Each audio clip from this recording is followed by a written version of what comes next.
Good afternoon, ladies and gentlemen. Welcome to NOI Techpark in Bolzano. My name is Peter Leibengut. I'm working as a consulting engineer here at NOI SPA, and I'm happy to see all of you to today's event on 3D printing, additive manufacturing, and, not forgetting the subtitles, challenges in design, materials, and production. This event is financed with help of the European Union within our project Impact. For this financing from European Union, we are very, very grateful. Therefore, I always tell about from the top. Our objective here at NOI is to boost research and development, to innovate business, and to generate a renewing and sustainable impact on our region here in the heart of the Alps. Therefore, we try to stay on top both of the needs of the territory and on interesting topics promoting change in science, technology, and society. And therefore, 3D printing is quite a straightforward choice as a topic for today's event. Here at South Tyrol's Place for Cooperation, this NOI Techpark, we try to bring together innovation and engagement, and we hope that you take this event as an opportunity to on the one hand, broaden your knowledge on concurrent developments in 3D printing, design and testing, and on the other hand, to meet the people doing that. So, as you have seen when entering the room, we have prepared an exposition of several companies where you can get in direct touch with the experts. And also the experts will be talking to you this afternoon. It's good custom to have our directorate greet both the speakers and you, the public, and therefore I would like to greet our Vice Director for Innovation Management and Tech Transfer, Vincent Morat. Thank you, Peter. Yes, welcome to everybody. Good afternoon to everybody. I think additive manufacturing is a very interesting topic. Although I have to say, when it came up 10 or 15 years ago, everybody thought it will change completely the world. Some existing processes will disappear, and to be honest, that was not the case. That doesn't mean that additive manufacturing has a lot of potential. It certainly has, but I noticed the last years again some interesting developments, especially also related to materials and processes. I think it's getting more to the reality of additive manufacturing. It's looking also more to the capabilities of a product, what it has to do, and it opens now more opportunities. And I'm very proud and also interested that we have a complete range of presentations which start about designing, how you design AM products, even also evaluating before you start doing anything, if it has even sense to think about additive manufacturing. And then also we have a lot of new processes and materials that will be presented, especially also some very interesting sustainable materials. I won't let you wait any longer. I hand over again to Peter, and we will start with the first presentation. Enjoy the day, and I will be there also during the break to network and learn to know some of you that I don't know much better. Thank you. Thanks. Thank you, Vincent. So let's kick off this afternoon with our first talk, and normally we start out with a more or less broad overview on the topic we are going to talk about. And this is done today by Professor Christian Schmid from University of Applied Sciences in Kufstein, Austria. Welcome.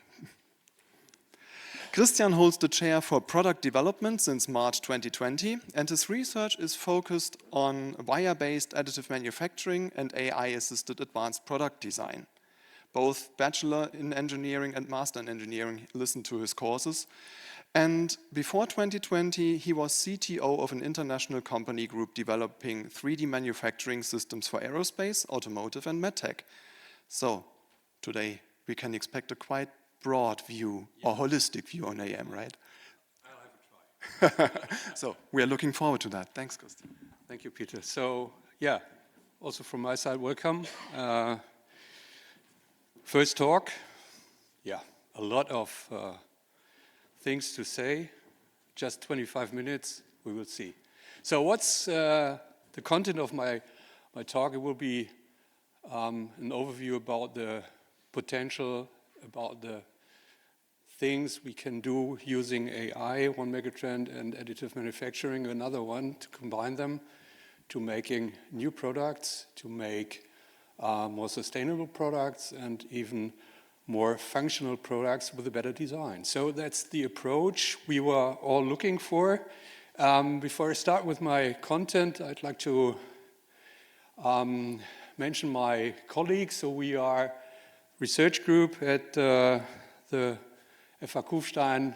We self-named us IM. And this is for industrial additive manufacturing. We are 8 guys, all involved in different projects, and the focuses are first on AI-based product development for AM, then also printing technologies. I'm coming from designing and manufacturing big tools and big machinery for big planes. And so this is my topic. I'm not able to do small things but big ones, and that's what I'm talking about. Okay, and these guys are all with me, and we have different things. The technologies we are researching are WAAM, binder jetting, and the main focus lies on hybrid machines. So the combination between traditional and additive approaches, which probably might be a good way for the future. We'll see. Okay. Yeah, what's the vision? AI is shaking the world, and the vision could be we just talk, or he just had a keyboard, I don't know why. We can talk with a machine, and we can tell what we want with AI, and if we do it right, we got the opportunity to design, to print, to manufacture complete products. That's the vision for the future. Is it the vision for the near future? I don't know. I don't think so. It's a long way, but this is the approach. And the benefits we get from AI are different. So we collect all the knowledge from mankind and get a lot of sources we can use, which are much bigger than our brain and more than the individual information we got. So there are some benefits we can think of. This quicker decision making, for example, saving costs because time is money, and probably we don't need so many people. We'll see. And so we save a lot of personal costs. We can reduce time. We can have a better customer service, and other things, advantages which are promised by this technology. In this talk, I would like to think about some approaches using AI design, and I will differentiate between functional design, which means the traditional CAD. So we're using SolidWorks, using CATIA, whatever, making constructions for technical systems, function. And on the other hand side, we are talking about surface of our product. We are faced with things, and these are like faces of humans. So we are looking at the surface first, and even especially when we look at in the B2C world, people don't want to understand what's underneath the surface. So the surface itself has to transport several things, which is very important. And we can do it using AI in different ways. And so we will see what both worlds can give us as a help or probably as a new approach. Functional generative design helps us to leave the world from straight lines, right angles, perfect circles, and gives the opportunity to dive into a natural world. So that means we are able to build up bionic structures we are able to optimize weight by using structures who are just calculated and designed for taking loads the right way and not looking for the manufacturing. And that's the case. So what are the advantages? We got, by these systems, a very high creativity level. As said, we have the whole internet for us, and asking the right questions, which is very important with this, we probably get some good answers, which helps us to design good things. And so another thing is optimization and efficiency. On the left-hand side, you can see kind of a bionic structure, probably not a real bionic structure, but this direction. So we can save weight, we can save material, we can save time, but possibly this cannot be done with the traditional manufacturing technology we all know, and which is optimized to the highest level. So we need new approaches. We come back to this later. Then we have the potential of time reduction. I already talked about that. And there are several products on the market, so we can look at Autodesk Fusion 360, Transient Design Generator, Machine Builder, whatever. There's a long list of potential programs, and every day new comes on. So this is a very, very strong growing market. And if you look at the process, how does it work? Possibly we want to design a wheel. You can see it on the left-hand side. And you tell the system and define some design parameters, which are describing the main aspects of the product. In this case, it's a wheel. And the generative design makes nothing else but a certain optimization or using FEM and other calculation systems to find the optimal ratio between the weight and several design components. And this is the output. So we got a lot of different things to choose of, and when we have the right technology, so the plan could be just ask your customer, what would you like to have? We don't need any forms, we can probably print it. Let's see. But this is the way it goes, and as said, there's a very wide range from technical products we can use to design these kind of parts. This is a technical view. For instance, this is another bionic structure which is calculated using FEM and optimized by a topography optimization program. If you look at the internet, you will find a lot of these, a lot. And these are, as you can see, not so easily manufactured using traditional technologies.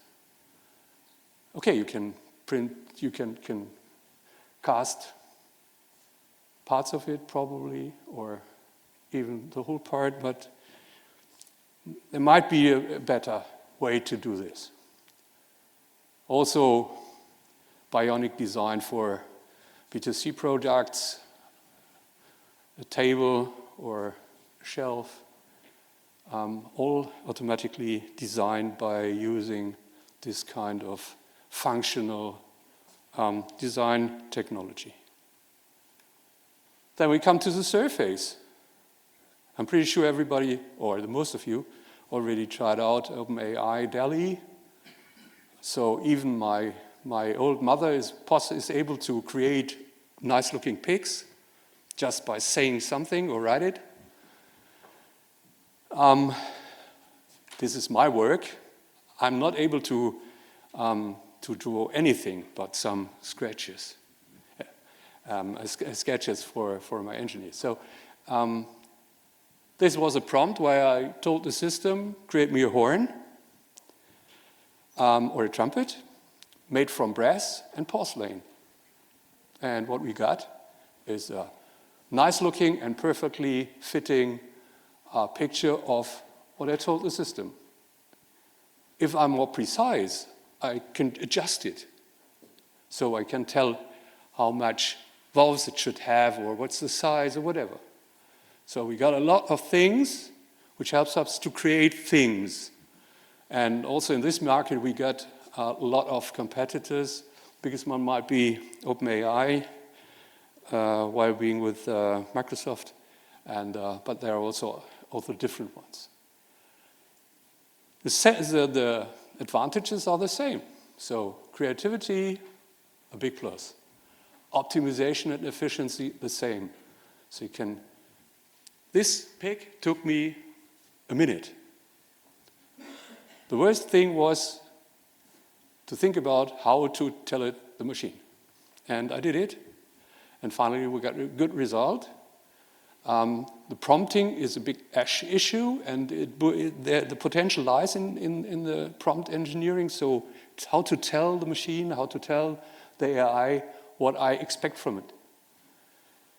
And we also got very high sophisticated two-dimensional pigs, but we also get, here are some others.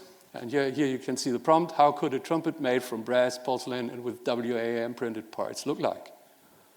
Okay, I cannot really find my WAAM, but nice approach. I should work on it. It's my problem. It's not a problem of the AI. It's my problem. And I can adjust it. Okay, the same simple program, or simply to use the program, DAL-E, or it's in MS Bing, it's called Copilot Designer. You can make these nice pics. The question was, or the prompt was, please show me a wooden 3D printer. And so we got a wooden 3D printer which looks like an old radio. If I can more specify the things, and then I get a more precise description, and when I get a more precise description, I get a better view of the part. So it's my problem again. But if I use another program like LumaLabs AI, Genie, this is a pretty easy to use real 3D object program. And when I design this kind of part, it's not functional, it's just a surface. I can download it as STL, and I can print it immediately. That's nice. Another approach is, meanwhile, to come from 2D to a 2.5D, it's not a real 3D part, is by extracting 2D pics by using monochromatic pics and the shadows, the shadowing. And this is a feature we can find at the normal marketed slicers from Creality, from Bamboo Lab, from whatever. So you can buy it and you can use it. And the way was in this case, I asked Copilot, please create me a monochromatic graphic presenting a circle using asymmetric circles in different shades of gray, starting with the darkest gray at the outline on one side of the circle and getting lighter to the opposite side. So you have to describe things correctly that you get the right pick. And then it creates me something like that. I choose that and I put it into my slicer and told the system, please take the darker areas as the higher level and the lighter parts at the lower level. Sorry for the bad picture, but I'd like to show the whole surface of and the GUI of the program. And you can say how high it should be, total height of the object and the width, and then the magic comes up and you get a 3D printed part like this, pretty easy, just made from two-dimensional pick. This is not a technical part, for sure, because we cannot adjust the different areas in height. But we get an impression how it could look like. And I'll show you another one. This is the front sprocket. So same way, create a pic with the front sprocket from a mountain bike. Select the picture, doing the same thing with my Creality slicer, putting up the height, and then I got it. Pretty easy, pretty easy. So this opens up a new world for us, and a new approach also to create new things. And we are working in our department on selecting styles so that we are hopefully able to print any kind of accessories, for example, in the style of Philipp Stark. So we teach the system, that's the style of Philipp Stark, and please create me whatever, a car in the style of Philipp Stark, and then we got it. That's the next step, and we are working on that. In 2D, it's all easy. In 3D, it's more complicated. So what's coming up at this? I don't know, who knows Luma Labs AI Genie? Okay, not so many. Didn't expect that. So this is, it looks like a kiddie tool, the GUI, but you also give just in a prompt, you tell the system what it should do, and then you get your bionic table, for example. And then you get some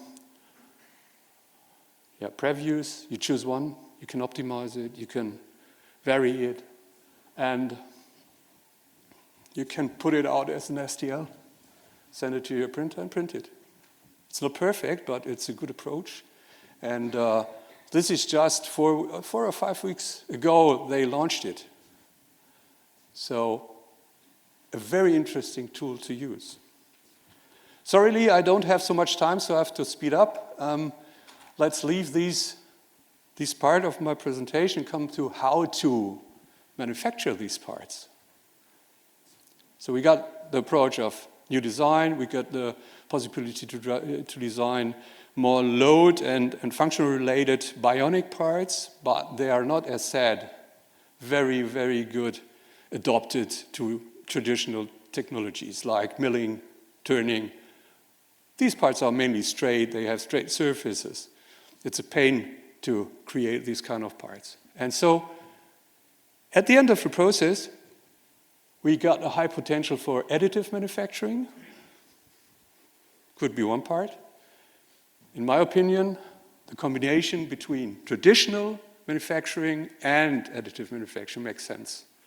And this turns out a high potential, a high production potential, a high economic potential to make things which are always the same using the mass production technologies we all already have, but variation of parts or specific geometries could be printed.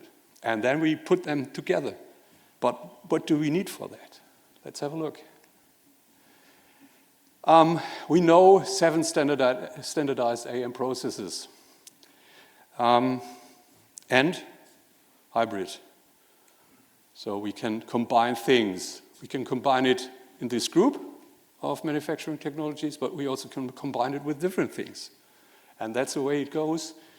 I would like to, due to the time, I'd like to focus on material extrusion and directed energy deposition as a WAAD, just to get some peaks, some points to talk about.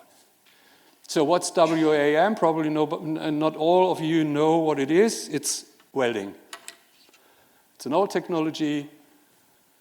It's arc welding, and it's the main joining technology in mechanical engineering.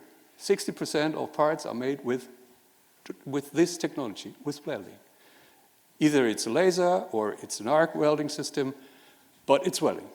And we also can use it to create parts the same way as we know it from FFF. So we lay up material which is molten by a special torch in this case.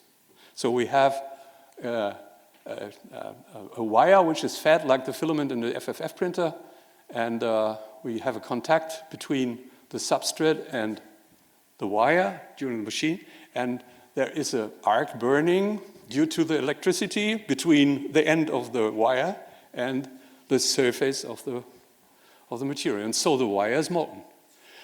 It's pretty fast. The fastest we did in my company a few years ago was 60 kilograms per hour.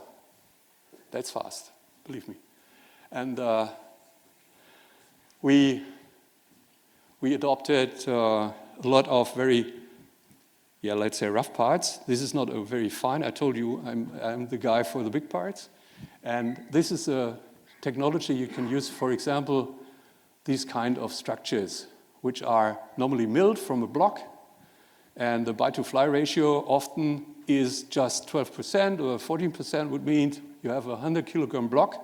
And when you're ready with the machinery, there are 12 kilograms left. You can do that if you want, but probably it makes sense to build up 14 kilograms and then straighten the part just using a milling process, but just a small amount of material. So you build the part up, having some material for the straightening of the part, and then you can finish it with a milling process, for example. That's what we did. And the potential of the technology is really huge. This is a real part from Amsterdam. It's made from RemLab. They did it using WAAM, but if you look at the platform, they didn't do WAAM, they just used some prefabricated mass materials, like beams, like plates, and then they added the real 3D structures, which are not easily to be adopted by the 3D printing process. Oops, wrong direction. What is the potential? I'm pretty sure we won't print structural parts for big halls, for buildings. They might be always beams, tubes, profiles. But the connection of these areas and the improvement, the enforcement could be done by, sorry for the bad drawings, but it shows up the potential. So to strengthen this corner, probably it's a good idea not just to put in a kind of a puzzle piece, which I had to cut out, which I have to handle, which I have to manage, and put it in. But when we are working with robots or when we are working with other automated machinery, it's so simple to tell the machine, please integrate a welded structure into the corner of the part. And I also can do this on surfaces or on other things, and can strengthen these parts just using the regular technology I also use. Okay, 2 minutes left, sorry. And that's the pick from AI. As said, I'm not so good with the prompt. I'm working on it, but it shows the potential. If we look at machinery, cut weld, so-called cut weld manufacturing. So I take a sheet metal piece, cut out a part of a puzzle, and then I weld it together. That's the way, for example, Liebherr fabricates this kind of machinery. So it's a kind of big puzzle, and we use standardized parts, cut it out, and weld them together. And there are also always parts which are a little bit painful because they are small.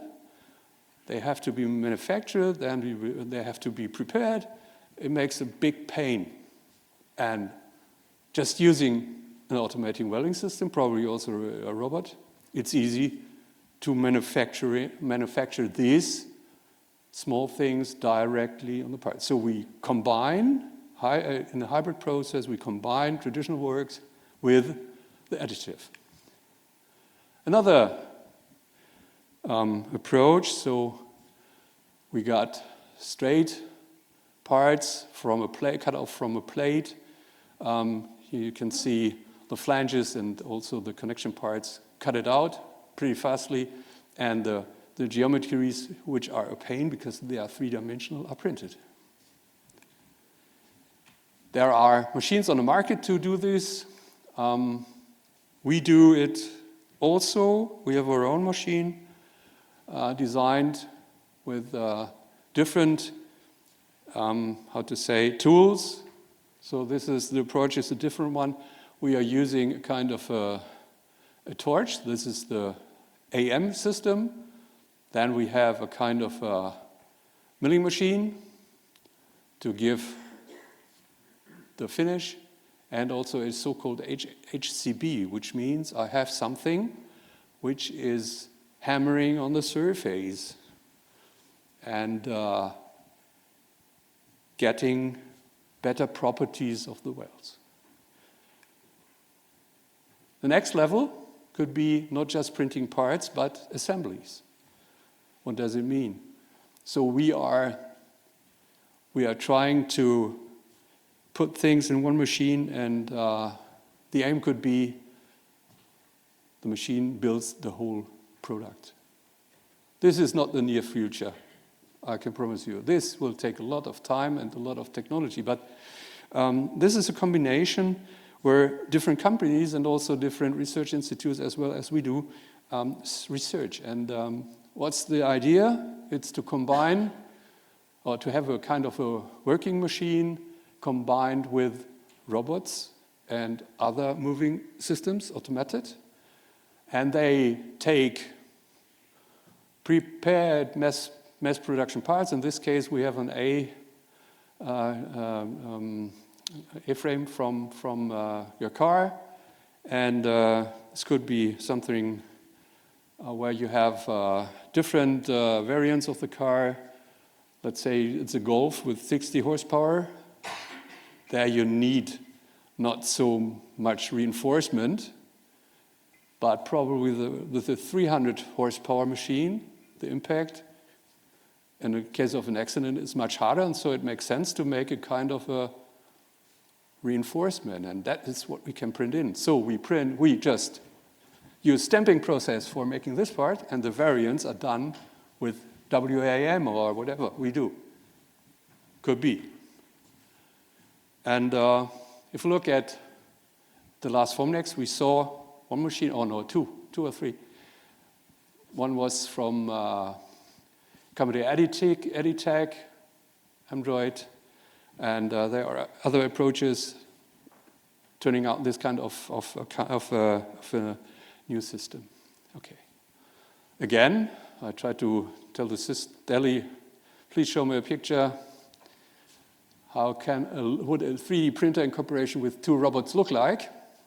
And that's the pick I got. We'll see if this will be realistic in, I don't know, 50 years. No, 20 years. So I'm over time, I know, but I'd like to finish this with one short approach in our research institute. So we are thinking about printing devices with FFF and integrating electrical power lines, not just lines for 12 volts or something like that, but also for 220 volts and with high power.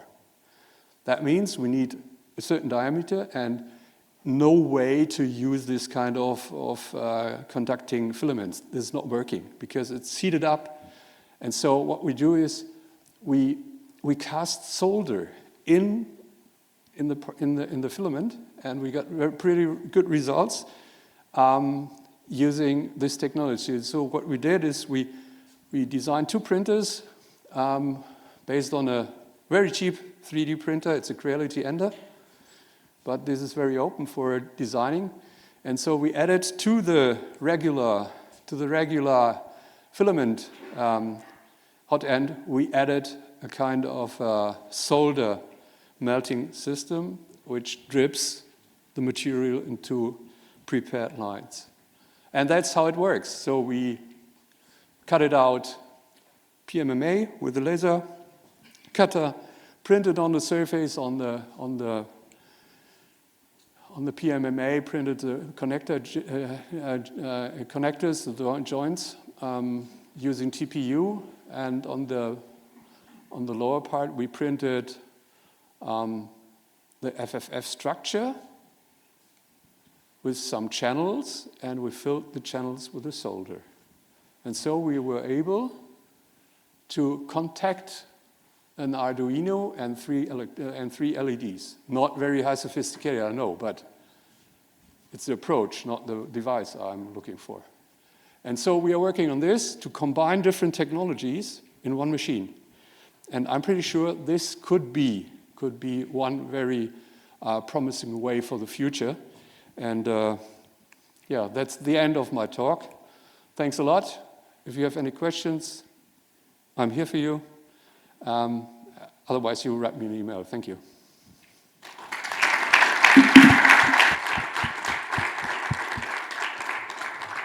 That's the cue. Are there any questions from the public?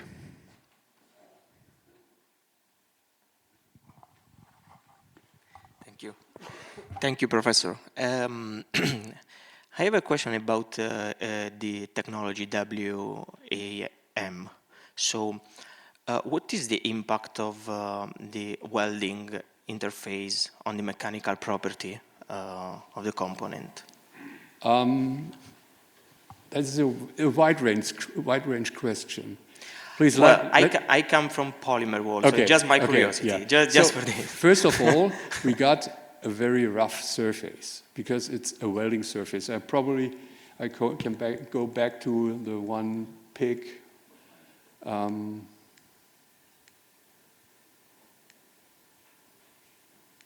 Hello. You can see it's a pretty rough surface. Mm-hmm. And so, especially when you have connections to other parts, you need to mill it, to make it plain. But in fact, the quality and the strength and the mechanical properties are pretty good, especially if you compare it to other metal systems. Okay. So, and on the other hand side, we have a very wide range of materials. If you look at powders, we have, in fact, if we are looking at the powders where we also have a working process, might be 30. Wires coming from welding technologies are more than 1,000. So I have a very wide range of materials. And the properties are known because this is, as said, a technology used in every industry. And so we know about it. And we have certified processes and certified properties of the materials. And that's a big point. Okay, thank you. You're welcome. I think that's all the time we have at the moment. Thanks again, Christian. Thank you. And Simone, you could have kept the mic for yourself right now. So join me, please, onto the stage. The second talk we are listening to this afternoon comes from a company, Robos, located in Bari, Italy. Simone Cuscito is the chief product officer of this company. He has 10 years material science under his belt from polymer science, as yourself specified. And now we are switching the perspective from, let's say, principal design of an AM component to somebody who's building the machine to produce the component. So Robos is a company invested in FFF printing, and Simone will give you the details in this talk. Okay, thank you. Okay, so first of all, let me say thank you to Peter NOI Techpark to be here and for giving me the opportunity to show company and the company and what robots is doing in the additive manufacturing. So today, from my presentation, I want to show you the technology, materials, and several applications in different markets. So let's start from the history of the company. The company was founded back in 2014 by Alessio Lorusso, and that filed the first patent related to the mechatronic movement of the extrusion head that we will see later in details. We have 3 facilities, 2 of which in Bari, where there is the R&D and engineering team. We have another facility and production, part of production of machines. Another facility in Houston, where business development is located in order to manage the US market.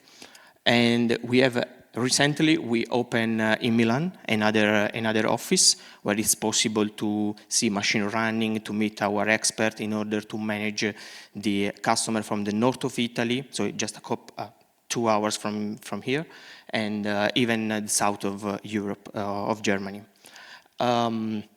Maybe in the future, I don't know, we will have another lab here in NOI Tech, maybe. And I have already the name of the lab, so Robozen. Okay, so we are more than 120 employees worldwide. We have more than 500 printers installed in the world, most of them Argo 500. More than 50K printed parts, and more than 20 between 3D parts partner and resellers. So, what is the Robo's business vision? First of all, what we want to do is to bring the production close to the need of the customer. So from the delocalized mass production to distributed customized manufacturing. So how we can do this? We can do this in 2 ways, in 2 models. So the first one is to sell a complete solution. That means material, machines, and the services connected to the printing process and trainings. And the second one is to use using the 3D parts partner network. But to do this, it's very important to design technology that is accurate, repeatable, regardless the environmental condition in every location in the world. So our product portfolio, considering the machine, is based on 3 models. The 2 models, Argo 500 and Robos Plus Pro, are equipped with filament fused fabrication, that is thermoplastic filament extrusion. The first machine is an entry-level machine that can print objects up to 300 millimeters. That can use all our material portfolio, starting from commodities to PEEK filled with carbon fiber. The second model, Argo 500, is a completely automated machine, so it's well designed for the production. And this machine can print a component up to 500 millimeters. There is a drying system to control the moisture inside the polymer, several features, several characteristics that make this machine perfect for continuous for the production. The last machine is Argo 1000. We launched this product in the last Formnext in November 2023. This machine can print object up 1 meter cube in polymer like PEEK, Ultem, PEEK carbon fiber, so super polymer, and is equipped with pellet extrusion. So what are the unique selling point of our technology? So we filed different patent around our technology. The first one is the beltless system. So beltless system consists of a mechatronic movement of the extrusion head based on helical rack and pinion coupling. This can guarantee a positioning of the extrusion head down to 10 micron. All our machines are equipped with PLC, so very important because in the regulated industry, the traceability is mandatory. So with our machine, it's possible to have at the end of each job a report where it's possible to check the temperature, the pneumatic system, everything related to the process. The heated chamber is very important for the superpolymer and semi-crystalline polymer. Our chamber can reach 180 Celsius degrees, and it's mandatory to control the crystallinity in material like PEEK, for example. We designed a high viscosity polymer extruder. This extruder is designed for semi-crystalline, for high temperature. This extruder can reach 450 Celsius degrees. Is made with different, several materials and different inner channel in order to control the flow rate and the viscosity of the material. A drying and feeding system can reach, this device can reach 120 Celsius degrees. The dew point is around minus 20 degrees. It's important to control the moisture in polymer and from the commodities to superpolymer. And the vacuum system is a way to fix the build plate. We use several polymeric sheets with different material in order to guarantee the bonding between the modeling material and the build plate. And moreover, we have an algorithm that starts before each job in order to guarantee the flatness of the surface after the thermal expansion of the machine when heating up the chamber. Argo 1000. Argo 1000 is equipped with a pellet extrusion. In this case, the machine has a precise target that stands between filament fused fabrication and large scale in terms of roughness of surface and the productivity and so the flow rate. This machine is equipped with a pellet extruder that can reach up to 2 kilos per hour with 450 Celsius degrees, so which means that can process polymers like Ultem, like PEEK, like carbon PEEK, up 1 meter cube in a heated controlled environment up to 180 Celsius degrees. Is equipped with double extruder that can work in 2 modes. The first, the standard mode, where the first extruder print modeling material, the second support that could be soluble or breakaway. And the second mode is in IDEX mode, where the 2 extruder print simultaneously the same object in the same material, doubling the productivity. So material science plays a key role in robots. We have around 10 material scientists and materials engineers in the company that work close with the customer in order to create customized formulation of the material. You can see here part of our material starting from ABS, polyurethane, polypropylene, until to superpolymers. But we can work on a specific formulation that match the customer needs. We have other example. We are working on a PEEK field with nanoplate, graphene nanoplates for the electrical conductivity. But we have many more projects in progress. And of course, for the Argo 1000, we can use more material with higher percentage of carbon fiber, for example, because with pellet extrusion, we don't have the constraint related to the stiffness of the filament. So by the numbers, we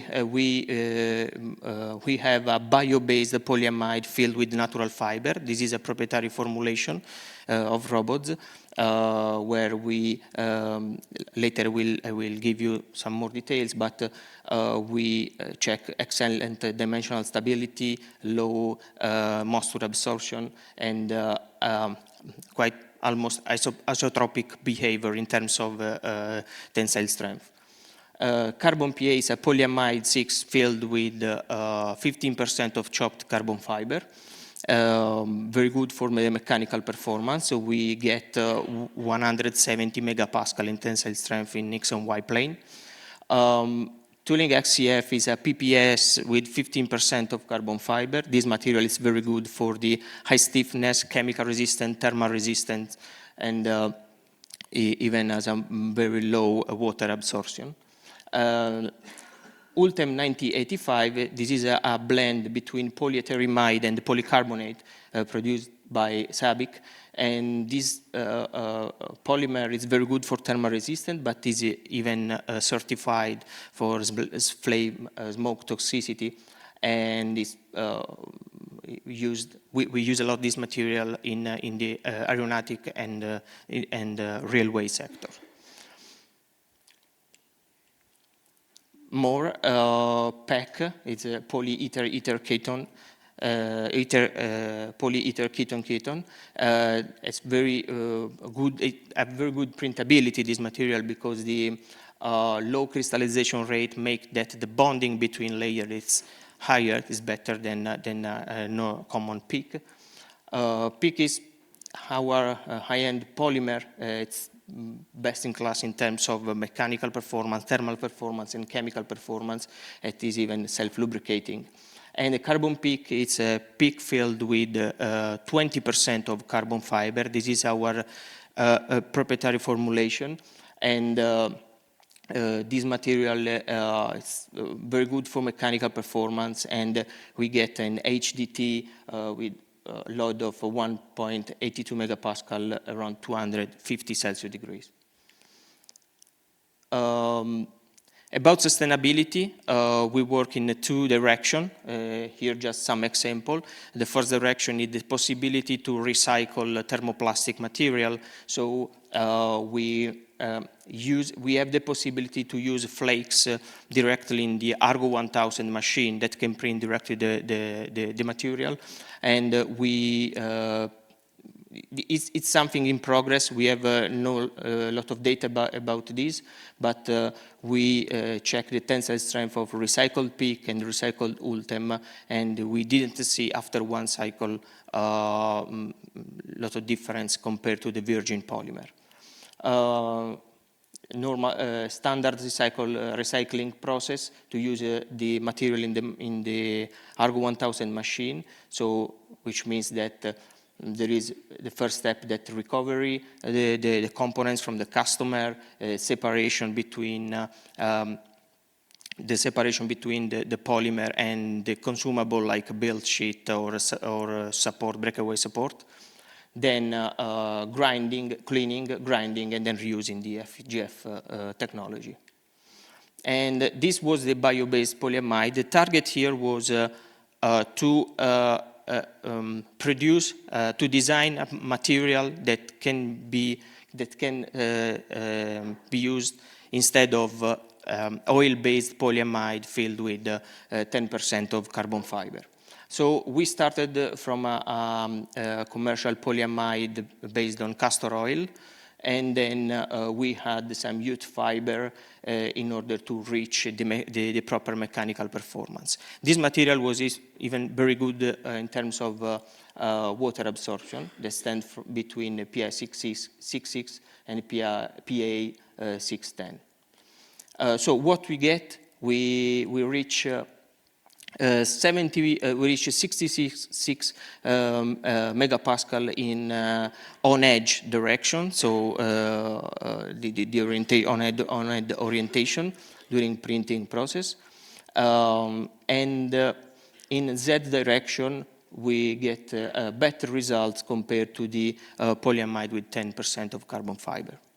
In Z direction, because As you know, in 3D printing, we lose mechanical properties because of the interface during the printing process.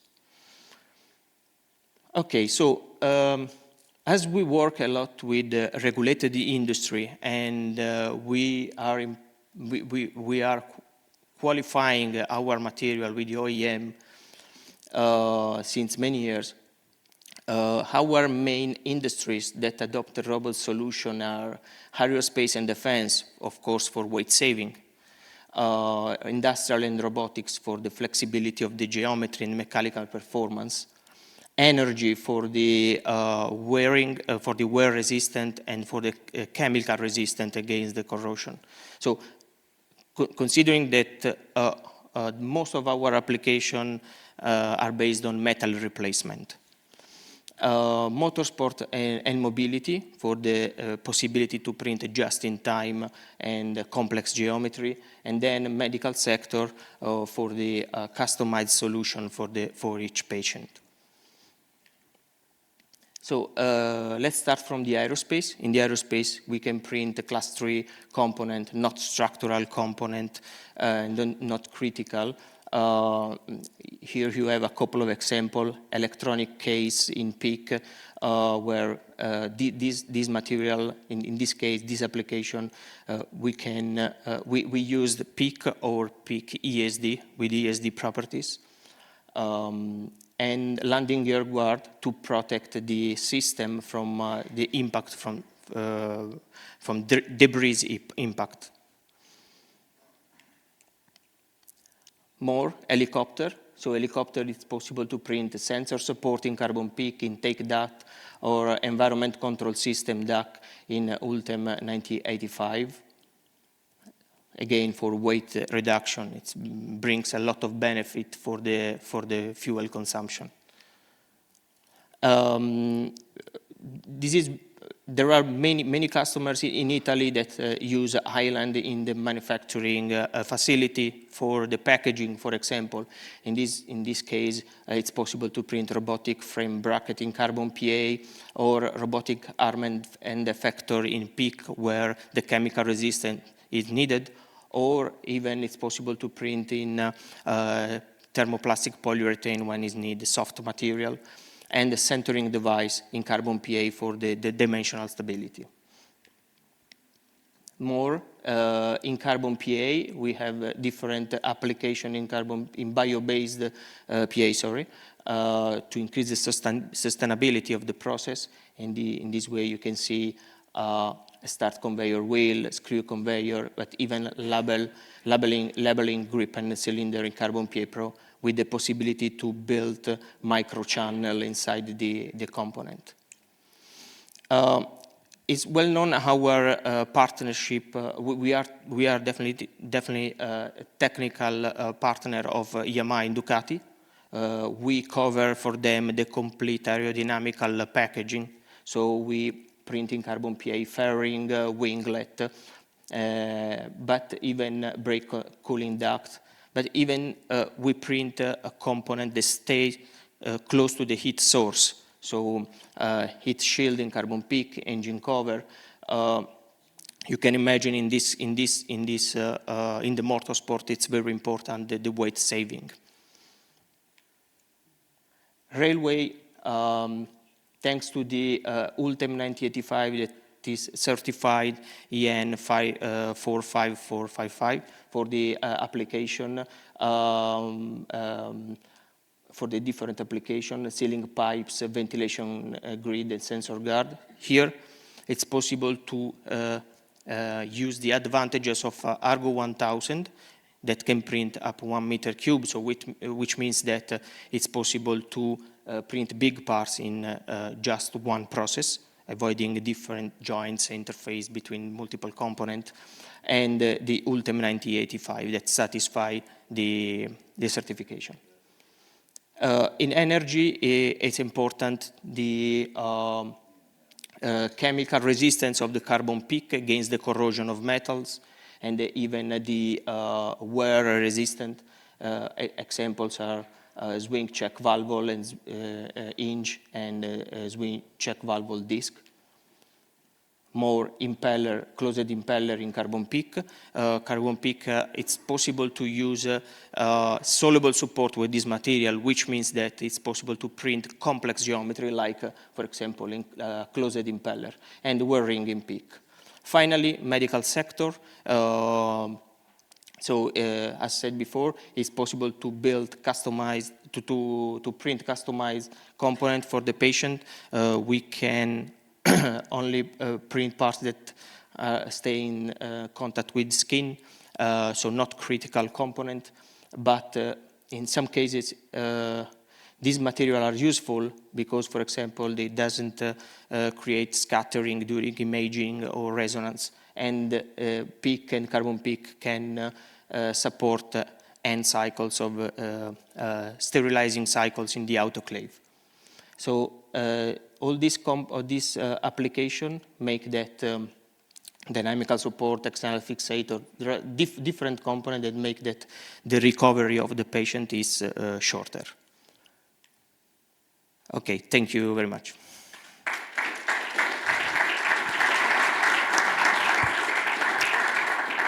Thank you, Simone. I think I have the first question out of the first row. Thank you very much for your very interesting presentation, as always. I have a question related to the recycled materials. You showed mechanical properties that are very good in static conditions. Do you have any values on how it's performing under dynamic load, under creep? Not yet, because it's something in progress. We perform just a static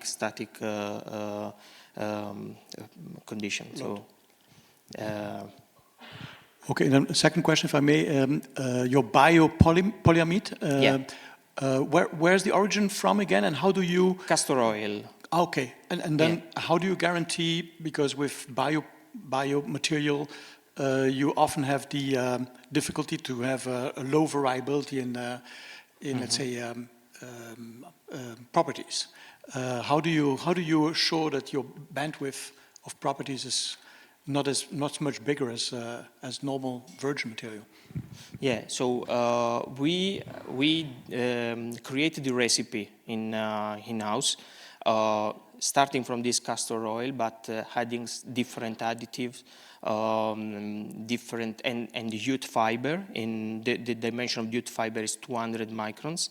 Then we, thanks to the support of the external partner, the external university, we use a twin screw compounder, and then we did several recipes, and at the end we get the good solution, good recipe for the printing process, first of all, because it's important to have an additive grade of material in order to avoid the delamination and to increase the bonding, and then that's it. So we did several steps.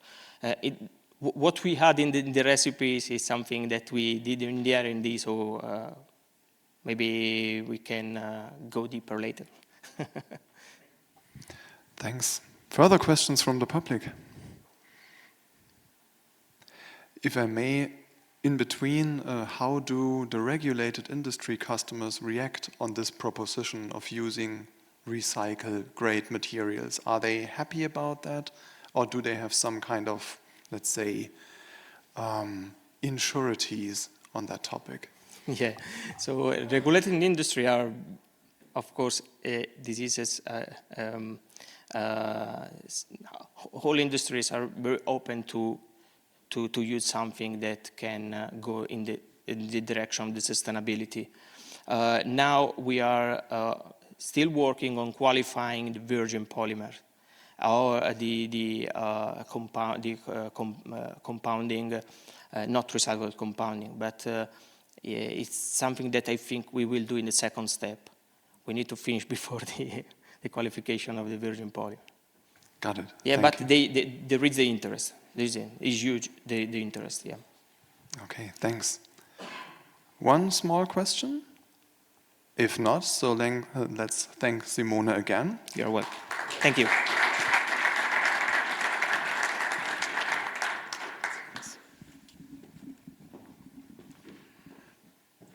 And now we turn to another topic. We have printed something, but are we sure that it really works out the way we planned it? And how do we make sure that in production conditions this can be made visible or made readily available for the quality inspector? This is a topic company Microtech here from Brixen, Bressanone is invested in since the 1980s. They are working on optical inspection and X-ray tomography inspection from wood and food sector products. And now they have new ideas how to enter into production and manufacturing inline tomography testing. So Federico Giudice Andrea, who is the CEO and founder of Microtech, is here today to present his vision.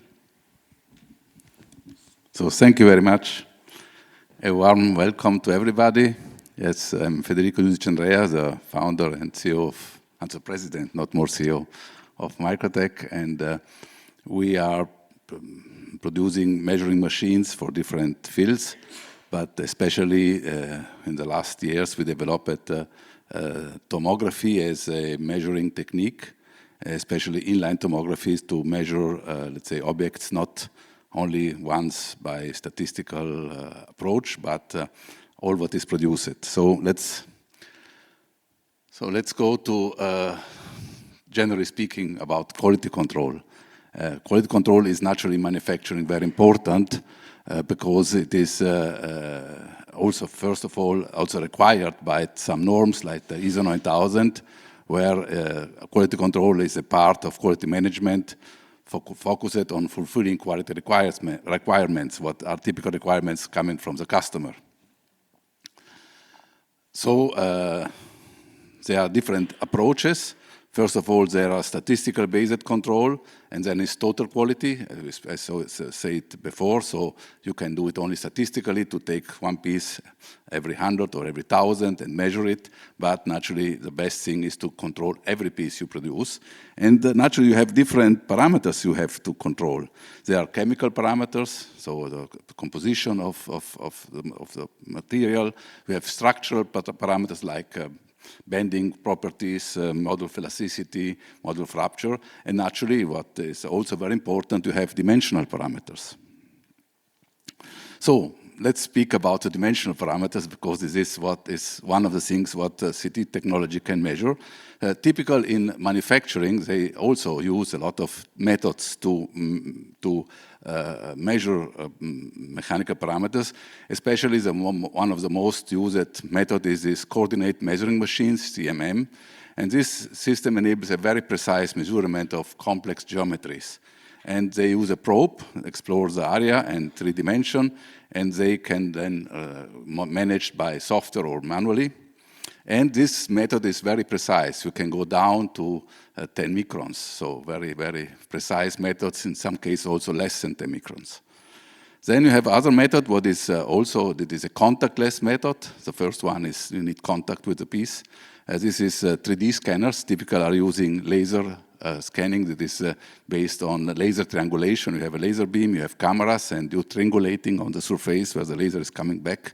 And you can measure also 3D structures, and there are also these hand scanners today, and you can, naturally the precision of this kind of methods is not like the one we saw before.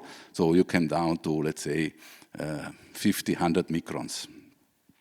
This is also a problem because the laser is also interacting with the material, and there is this scattering effect, what is modifying the laser shape, and this is the main reason because this system cannot be so precise. And then naturally there is another method, what is also always more used, it is photogrammetry. You take pictures of the object, maybe from different angles, and then by different methods like stereometry, also based on triangulation, you can also from these pictures find the dimensions and then control. And also here, depending naturally on the kind of optics you use, you can go down to maybe in the range of 50 to 100 microns.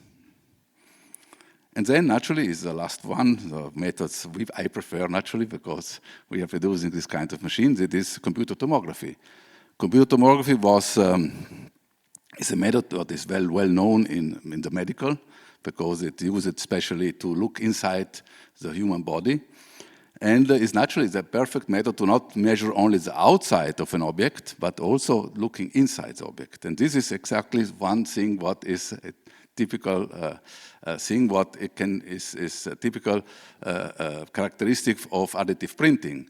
Because in classic subtractive printing or production, you take material away and you cannot make internal structures. But in additive printing, in additive manufacturing, you can also generate internal structure. And for this reason, I think that CT scanning will be in future very important in this kind of applications.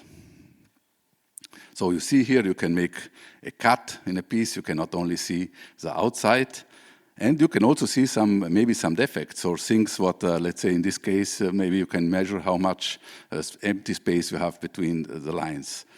And another important application of CT scanning is that this is also important for additive manufacturing, because additive manufacturing is used always more to produce spare parts. So especially spare parts of things what maybe you don't have the drawings. Maybe spare parts made in the 50s or in the 60s, especially I know Robert, they told me once that they have this issue with the parts coming from the oil industry where they have huge number of spare parts they have to keep in order to guarantee that if something is broken, they can substitute. But to use 3D printing or additive manufacturing, you need exact drawings. And this is something what you can achieve by scanning these pieces by a CT scanner. You see all the internal structures, and then you can print it later. So this is another application of CT scanning.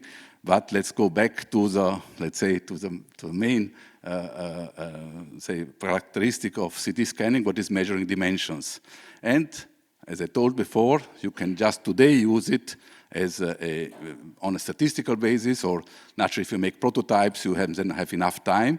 But let's think about the future. I think that I just hear today that we are printing 2 kilos per hour, what starts to be a lot, yeah. So, and I know that there are now installations where they have hundreds of 3D printers. I know about a factory in California owned by GKN, and they have hundreds of printers from, in this case, are NOI Techpark printers, and they produce pieces, for example, for apples, but not pieces only for prototypes, but just for products that maybe are not made in millions of parts, but in 1,000, 10,000. So they start now, there is an industry what is looking for 3D printing in mass production.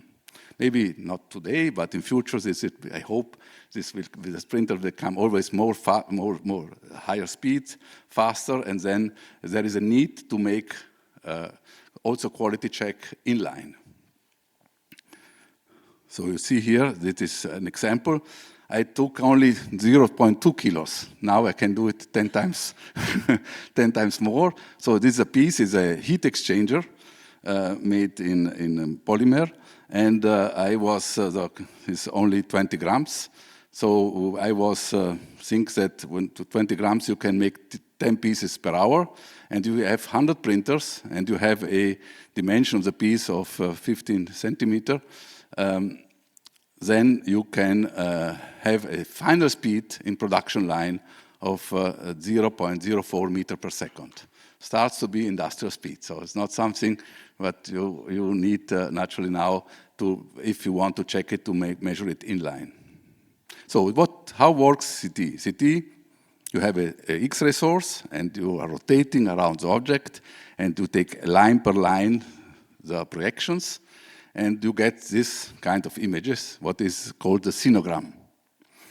So if you apply to this image a mathematical formula, what is called the radon transformation, was invented by Mr. Radon in the 20s of the last century, you get this image, a cut through the piece.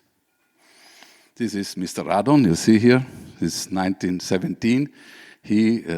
By the way, he was professor in Innsbruck also, so it's close to here. And he invented this method to have, if you have projections, integral on every line, and you can make a mathematical transformation to find the original object.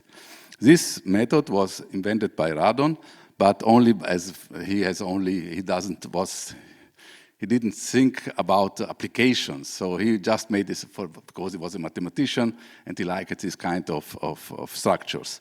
But in 1972, two engineers, Alan McCormack and Godfrey Huntsville, used this technology to make the first CT scanner for medical use, and they get in 1979 the Nobel Prize, and it was the first time that two electronic engineers get the Nobel Prize. So I was very proud at the time to be also studying electronics.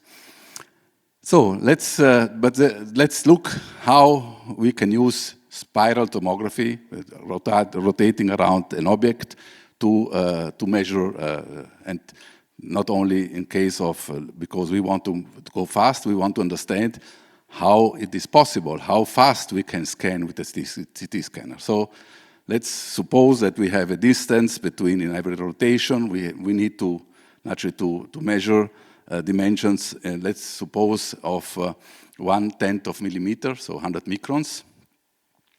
So we need to make a turn every 100 microns. And we want to, our speed is 0.4 meter per second. And let's say the radius of the rotation is 0.2 meter. If we calculate the frequency, we will come up with 400 turns per second. What is naturally a lot. It's like 400 turns per second is very fast. And if you calculate the centrifugal acceleration, you can come up with 228,000 G. So this machine will blow up. So it is not possible to rotate with this kind of speed. So what is the solution? The solution is, we call it cone beam tomography. So where every rotation, we not take one slice, but we take multiple slices. This was, in this case, you cannot use more the radon transformation because the X-ray are always a point. And now we have not more planes, but we have some helical surfaces. And this took other close 100 years to find a mathematical solution. What was found first by Professor Feldkamp, he found an approximation to solve the cone beam tomography with little angles. And then later, Professor Katsevich he was a Russian working in the United States, he found finally an algorithm to make the cone beam reconstruction also with large angles. So in this case, we have naturally the distance between the scans is now 2 centimeters because we have a 2 centimeter wide sensor. And we always have the same speed. The radius is always the same, but if you calculate now, we go down to 2 turns per second. It means that we have only 3G, as it is a machine that you can really build. So this is a machine that Microtech is making for a CT scanner for industrial applications. At the moment, we are using this machine because naturally we have also limitation with CT scanning, what is related to the X-ray. We have the X-ray photons have to pass through the object. And this is naturally depending on the voltage of the X-ray source.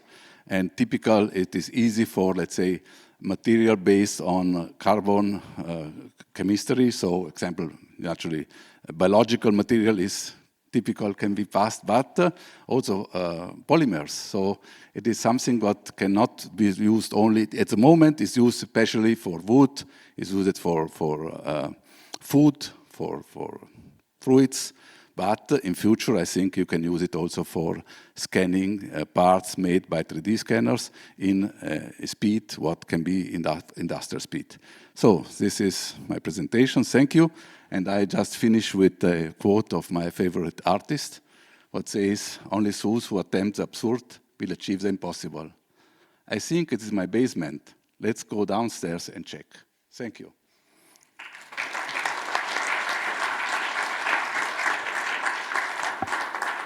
Thank you, Mr. Giudice Andrea.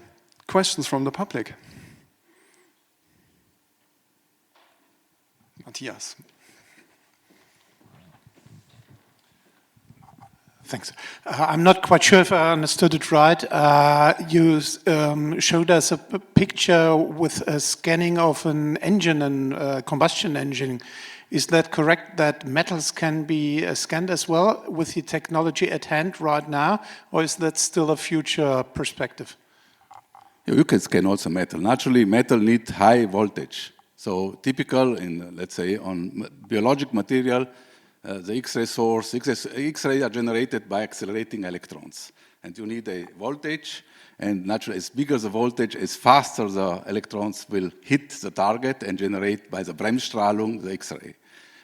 Typical for humans and for biologic material, you are in the range of, let's say, 50 kilovolts. Yeah? And for the machine you saw, we go up to 200 kilovolts. But to pass metal, you need a megavolt. So it will be in future possible, but at the moment, we'll say the limit is 250 kilovolts. You can do it on aluminum pieces. You can do it in, naturally, it's also depending on the dimension, but naturally to scan a full motor or motor block, there are machines, but they have very high voltage.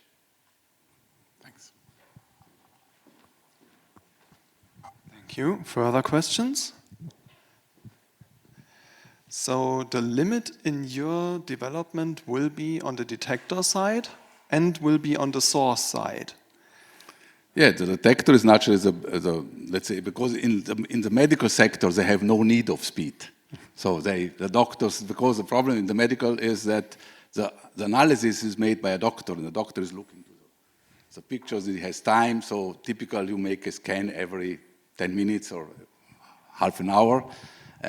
In the industrial field, you need to be much faster, and then naturally the sensor becomes an issue, because if you have time, you know that it's typical when in the optoelectronics, if you have long integrations time, you can also detect very little number of photons. But if you have to go with high speed, you need very sensitive sensor, and this is naturally the challenge to make this kind of machine. Not only the geometry, not only the mathematics behind, but also the sensor technology. The sensors has to be very, very sensitive, but they have to measure only the few photons what are coming through the object. And then electronic crosstalk, all the things talking in between. Yeah, the sensor is the real challenge, yeah. Okay. Further questions from your side? If there are none, I think it's time to thank Mr. Giudice Andrea again. And maybe you feel a little bit like me, I have the need of a coffee. So please turn around, coffee is already set up for you. And don't forget to walk through our exposition. Let me just briefly mention all the company contributors who today exhibit their samples, their products here in the back of the room here. Let's welcome guys from 3D KG, Adam, D3AM, Robose, Select AM, Fibionics, HSL Italia, PTC, Tech Eurolab, and our very own NOI Techpark Makerspace. So we will continue the program around 16:20, more or less. So take your time, take a coffee, and start your discussions.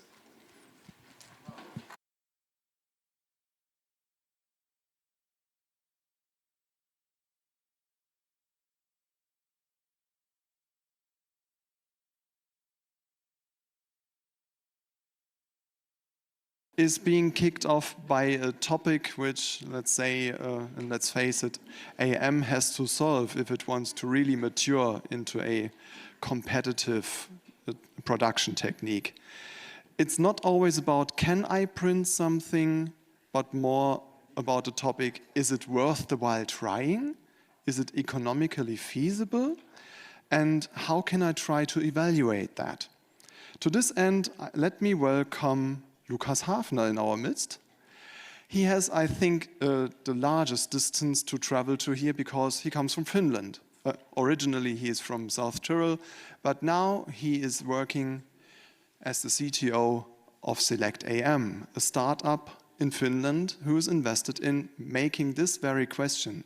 Is it printable and is it worthwhile doing? More accessible for the customers. So, Lukas, thanks for being here, and we are looking forward to your talk. Thank you very much. Can I have the clicker? Yes. There you go. Good afternoon, everyone. I'm happy to be here because I am originally from South Tyrol, but I've been living in Finland for 12, 13 years now. And for the last few years, I've been working on some software, which brings me to today's topic, which is part identification for 3D printing. So how do you find the right part that hopefully save you money if you move to additive manufacturing? I hope you had some coffee or some sweets, because I'm gonna take a step back, look at the big picture and ask the question, why additive manufacturing? I mean, we've heard already some very good use cases before, but I want to reiterate some of them, starting with new complex geometries that would just be not possible to produce with conventional manufacturing. You can see up there, this airless basketball that was just coming to the market about a month ago. It was sold out immediately, and it's basically a spherical structure made of multiple lattices, and it behaves like a basketball. It's a basketball, it's 3D printed, it's amazing. As you can see, 3D printing allows you to have some very customized individual designs. It's making lightweight structures possible that still keep all the mechanical integrity from conventional parts, and it's very cost effective for low volume parts because you don't have very high upfront cost. There is very little setup cost because you don't need an expensive molds or similar things. At the end of the day, because you can produce on demand, additive manufacturing is simplifying your supply chain because you don't need to invest very much in warehousing. On the other hand, what are some of the challenges with additive manufacturing? First of all, scalability and speed. If I need millions of basketballs, it's very difficult to build those right now or produce those right now with additive manufacturing. It's not very cost effective at those high volumes. Conventional manufacturing like injection molding is leading there. There are some material specifications. We've heard there is a lot of new materials invented every single day, but still you cannot use every single material from conventional manufacturing and use it right away for additive manufacturing. Then there is the topic of surface finishes, maybe some tolerances. You cannot just print a part if it needs to be very exact. Most of the time you need to have some additional post-processing. I will get more into that topic later. The next one is a big one, size limitation. Most of those additive manufacturing machines have a limited build volume, so you are constrained in how large the parts can be that you would like to print. Then, last but not least, there is some new technical skills that people need to learn when they deal with additive manufacturing, starting from different software, starting from different ways of designing the components that you would like to have, to the actual machines that you use to producing the parts. This means we have some advantages, we have some disadvantages, so we need to find a way, or we need to come up with a strategy of how to select parts that we should actually print. The first question is it printable? Like I said, you cannot print everything, so make sure you can print a part. Then, if you decide to print a part, you should probably do that because you gain some advantages. It might be some new design, might be something that's cheaper than whatever you're doing now, or it might take down the lead time, it might increase your flexibility. Let's take a look at those questions. Is it printable?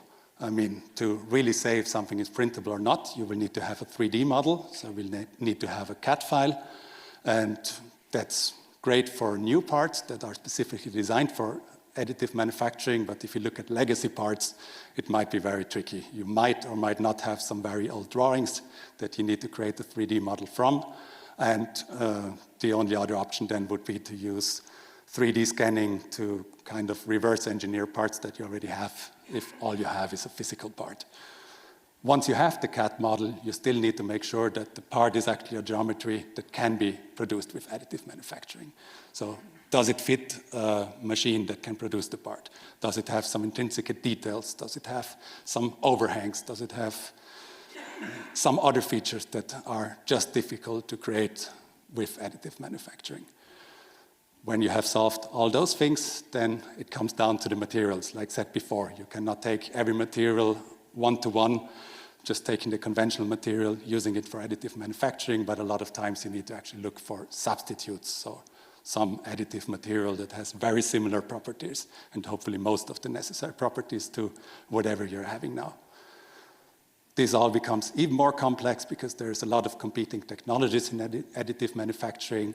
All of them have their different constraints, different upsides, different downsides.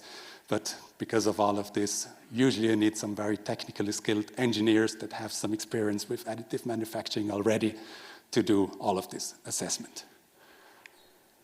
Great, now we have a part that's printable, but let's take a look at the costs. The amazing thing is with additive manufacturing, there's very little upfront costs. So we have the model, and then there is almost no setup cost. You don't need to create molds, you just produce the part pretty much on demand, which leaves the cost structure pretty simple from the upfront costs. And then up here, I have two different charts. On the right-hand side, you can see that a lot of the cost when it comes to 3D printing comes from the machining and the material. Then you can add some labor on top. And lastly, you have the post-processing. So almost no matter which process you use, you need to remove some support structures. You need to remove the powder. You might need to make the surfaces better. But if you need some really exact tolerances or some special requirements from the surfaces, you might go through extensive heat treatment. Then, as you can see on the right-hand side, the post-processing actually ends up costing more than the produced part itself. Let's say, yeah, this is a metal part, it goes through really extensive heat processing, then post-processing is something that you cannot neglect when looking at the costs of the part. If we want to compare this to conventional manufacturing, then we need to take a look at a fair comparison and we need to take a look at the total cost of ownership. Because of course, for the conventional manufacturing, you have a price for or cost for the actual manufacturing of the part, but because you usually don't manufacture on demand, it means that you need to make forecasts to know or kind of know how much of this product are you going to need over a certain period of time. The better you make those estimates, the better everything is, but most of the time it's hard to tell, and you end up filling warehouses with lots of components that might be a spare part someday in their life, but if you are unlucky, it might also be that they end up in scrap. So you have the procurement cost, but then you have the cost for keeping those parts in the warehouse for a long time, you have tight capital, and over the lifetime, this adds up to costs that you should be comparing with additive manufacturing. If we look at injection molding, especially then for the actual procurement cost, there is a really high upfront cost because you need to create molds, so you should also be certain that you use that the necessary quantity surpasses the cost of making that mold. Otherwise, it's not a good investment. If we look at or compare now cost curves for additive manufacturing and conventional manufacturing, I hope you can see, but I will mostly focus on the numbers on the left-hand side. As I said, with additive manufacturing, you don't have much of an upfront cost, so no setup cost. On the top chart, you can see price development for a polymer part, and you can see that at about 5 to 10 pieces, you end up at a pretty low, almost flattening out curve, which means from that point on, the part costs about the same. For different parts, this can go a little bit down, and if you produce it yourself, this curve might go down even sooner. But in any case, you have a very, very low quantity where additive manufacturing starts making sense. If we look at the middle graph, we can see the minimum AM price compared to polyamide injection molding, and we can see that for this specific part, starting from a quantity of 100, conventional manufacturing starts making more sense than additive manufacturing. This is quite a reasonable number, but if we take a look at the third chart, we factor in that we would need to produce new molds for the injection molding. So we need to create new tools, and out of a sudden, instead of 100 pieces, you need to have 3,000 pieces so that conventional manufacturing starts paying off. This is something that usually, especially towards the end of the lifetime of a product, can be a really important question. Do we recreate a new mold because the old one might near its end of life, or do we now start moving to on-demand production? And that's where additive manufacturing can really bring benefits. How is AM adapted today? Of course, there is some new geometries that are specifically designed for AM. Then you have some specialized, customized products with high margin, something like a dental implant that's 3D printed. Or then if we look at legacy, so existing products, a lot of times you only use AM once you face issues with your supply chain. So maybe you don't have the mold anymore, your product is produced on the other side of the world and there is logistical problems, but most of the time it's not looked at strategically. There are some companies now that start looking at their product inventories and they're really looking for parts that would make sense to use additive manufacturing for, but it's a very manual and very cumbersome process. It's engineers, they usually go from one product to the other, look at the CAD files, make sure that all the details are suitable for additive manufacturing, and then most likely it's an even different person that compares the cost to the costs of alternative procurement, because yeah, it's very difficult to have those two things combined in one person. So if you're really honest, these days for legacy components, unfortunately, additive manufacturing most of the time is used as the band-aid when you made a mistake somewhere before. This is what I've been working for a few years now. We've created a software solution which has one simple workflow to do a rapid assessment of your whole AM potential. We have basically flipped the identification process on its head. We start with what matters the most, and that's the money. Because I said before, it's nice to know that you could print the product, but if it doesn't save you money, what's really the point? So what you can do in our software is that you upload part information on many, many parts, so let's say thousands or 100,000 of your components.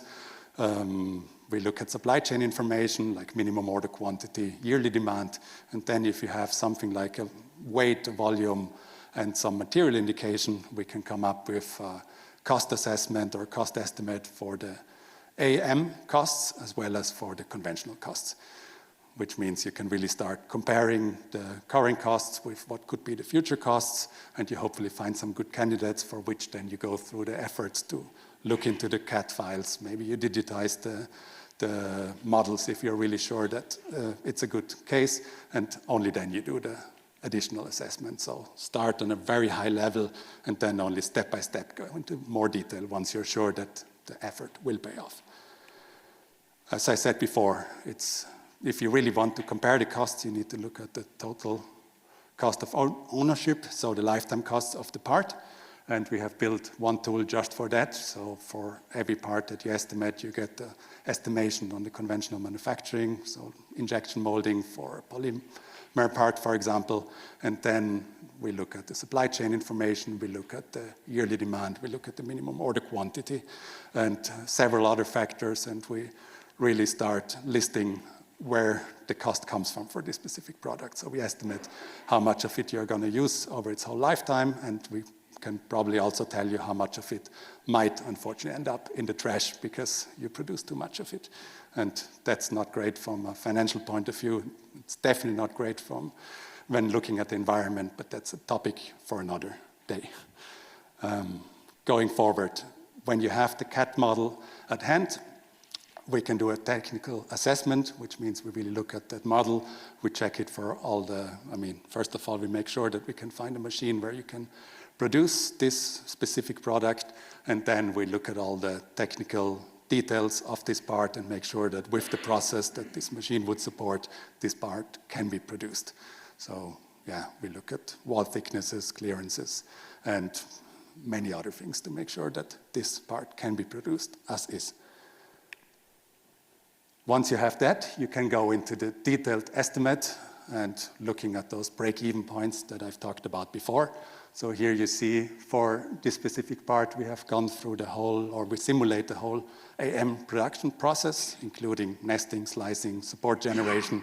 So basically all the things that you need to be doing, we do them with our own algorithms in a very fast way, but it gives pretty precise results. And then you can really estimate what this part would cost you when moving to additive manufacturing, and you can do a point-by-point assessment if it makes sense to investigate further. In conclusion, we have done over 1 million estimates in the last few years, so we have really gone through a lot of different part inventories. We've had a lot of different partners. We have collaborated with companies that have printers in-house. We have collaborated with service providers that print for others, and we have kept refining our algorithms. We have kept refining all the parameters in the background to make sure that we can come up with very precise cost estimates. And on average, if you look at part inventories, there might be about 5% of business cases in the usual part inventory. So up to 5% of your components could make sense if you look at the total cost to move to additive manufacturing. And that means, I don't know at which point of this AM journey all of you are, but that means that there should be some low-hanging fruits that each one of you could investigate further. Because, as I said, this is a very complex field. You need to have you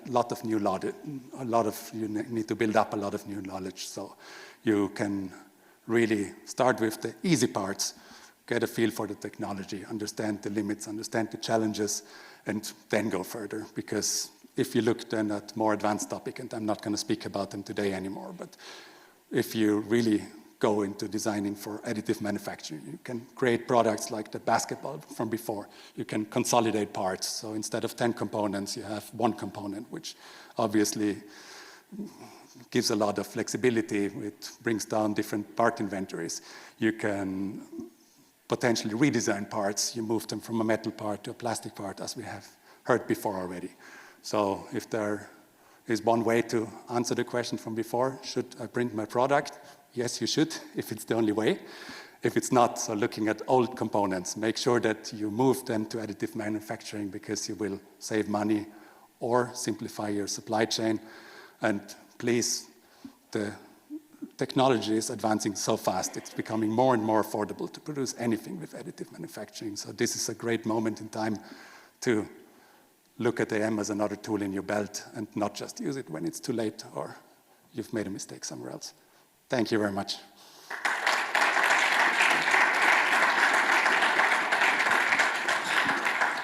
Thank you, Lukas. As again, questions from the audience?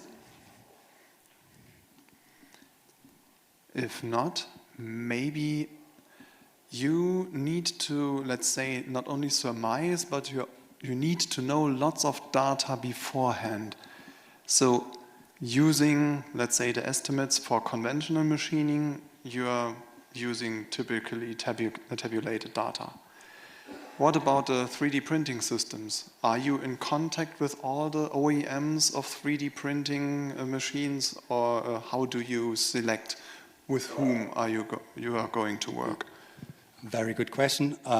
We have a database of around 200 of the most used industrial 3D printers or machines, alongside with most of the materials that you would use in those.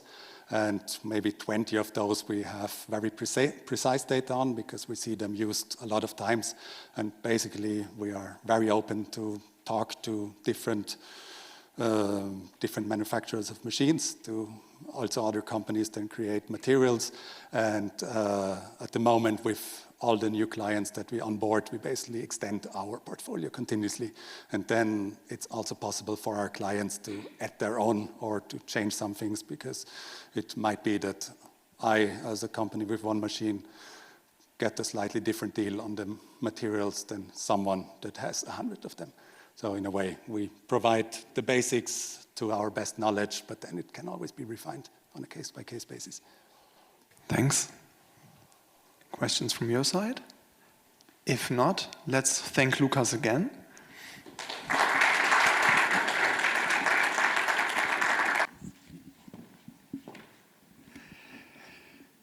So now we found out when printing might be interesting or economical, but sometimes you will find out that printing alone doesn't yield the solution I want to go for, or I need something around 3D printing to get a complete possibility or a complete tool set to work on a product.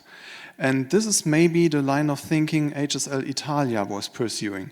Matteo Ferrari is here today to present what they were thinking about when introducing their own prototyping lab within HSL Italia. So, Matteo, without further ado, I would like to hand you the microphone so you can tell us a little bit about HSL and what you're doing at the moment. Thank you. And the remote control. Yeah, fantastic. Thank you to everybody to be here, and thank you to Peter that invite our company to present our solution in additive manufacturing in this event. I'm Matteo Ferrari from HSL. I'm the sales manager of Proto Division. HSL is a company born in 1988 and was the first company that introduced in Italy a 3D system, 3D print, and this project started to produce prototype for automotive, and during the year this was the core business of the company. In the next year we started also to include other services in our portfolio, like design and style, engineering. We remain prototyping for sure. We moved to tool management, to low volume production with SLS printer, and tier system production for medium series. So we produce also prototype at final parts for series production. This is more or less the strategy approach. I mean, that 3D printing can help to achieve speed, cost, performance, reliability, agility per freeform, and enable to understand if the project can start. And in order to create a validation prototype, or what we can name also proof of concepts, substitution on longer lead time parts. So when the delivery time, the lead time of the parts is too much longer. Equipment products, parts for low volume series, and plastronic prototype production. What has changed company production strategies in the last years? For sure, a lot of strange things happened in the last year. For sure, in 2020 was COVID-19. In 2021 is the Suez Canal obstruction. The Ukraine wars in 2022. Last year, another time, Suez Canal crisis. And you doesn't know what's happened this year. But we hope that something changed, and I want to be positive that nothing happened this year. But this unprecedented supply chain disruption driving point of need production.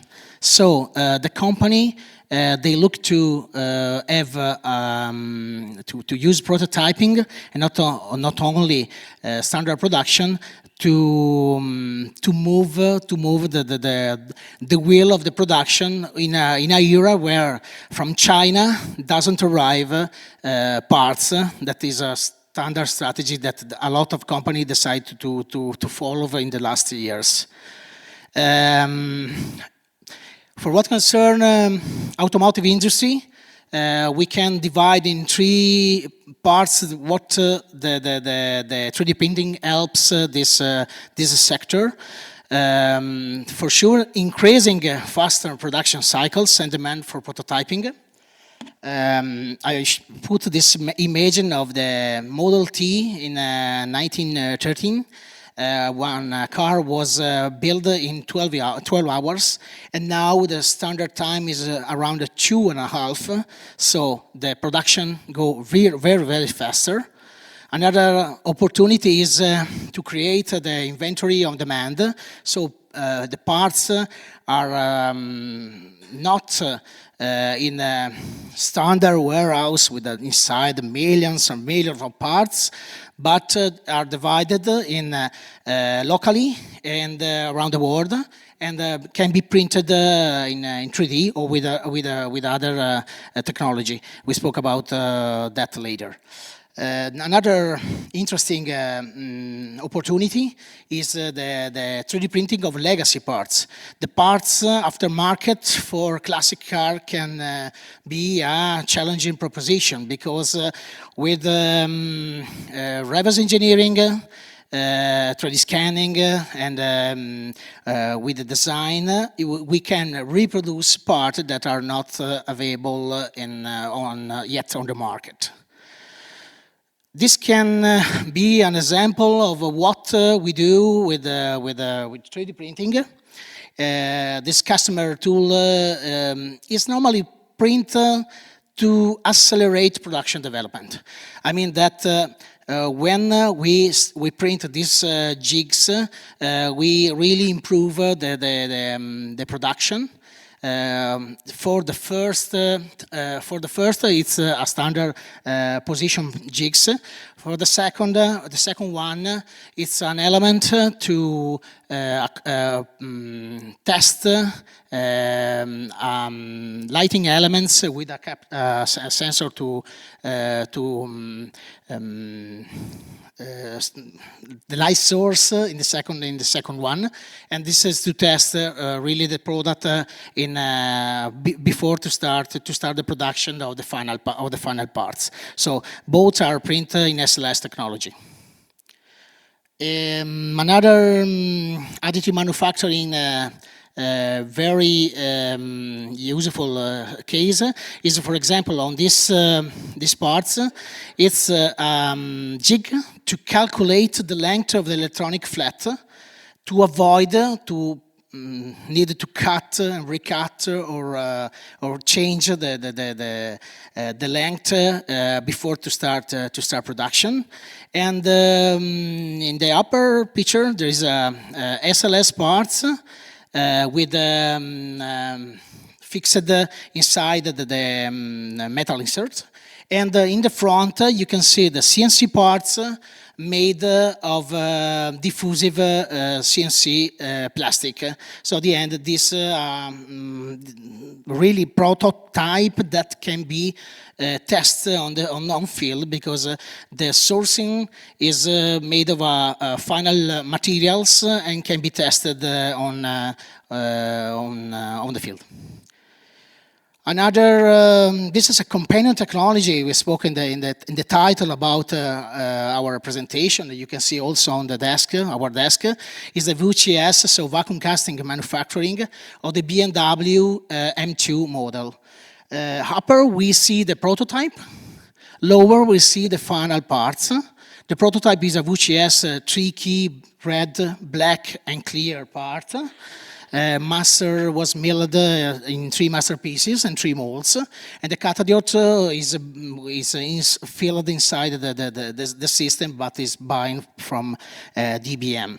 At the end, you can see the picture of the real car, and if you compare the products, you can see that it's really similar. And this can really help the producer to accelerate the production of this lighting system. Well, what does HSL do to keep in a world that evolves so fast? We are agile with proprietary process. We are able to save times with development life cycle, utilizing advanced manufacturing technology. And we are able to move from 30 months, this is a standard process to produce components for cars, to 12 to 4 months. It depends from if a customer have just the drawing, we can move to 4 months. If we have only ideas and we need also to do engineering, we move on 12 months. This is more or less the difference. Here we have our numbers, so 14 tier 1, 230 sample A, 602 level C, 140 haven't seabed, and 6,000 kilometers of continuous reliability. Moving to our, this is more or less what we do in additive manufacturing, so validation, prototype, substitution, or long lead times. We just look at these names before: equipment production, part for low volume series, and plastronic prototype production. We now move to new technology we introduced in the last 2 years, is LCD and DLP 3D printed part. The challenge was that the customer need this connector and this rubber parts in 3 days. The solution is additive manufacturing. The results is the time achieved, the high finishes plastic parts, you can see in the picture, seems to be injection molded. The rubber parts are really similar to the injection molding product, and the customer is happy about this project. What we do is to innovate with materials, and we drive our customer in the cycle. So the customer application, the customer normally needs surface finishing, texturing, digital molding application, a repeatability of the parts. Normally you want to move on requirements that are normally mechanical, thermal properties, performance requirement, the use in the cabin, the tolerance, and sometimes the parts have dimension that it's really difficult to do by standard process. If you look at this drawing, you see this radius of 0.75, and the parts is more or less 3 millimeter. So it's really little, and it's fantastic to produce something like this with 3D printing technology. Normally, customer want that materials are able to exchange the final product. So the challenge is the long-term future. Long-term is one of the goal of Henkel and BASF that produce a new resin that are able to stay in indoor weathering for 8 years and outdoor weathering for 20 months simulation.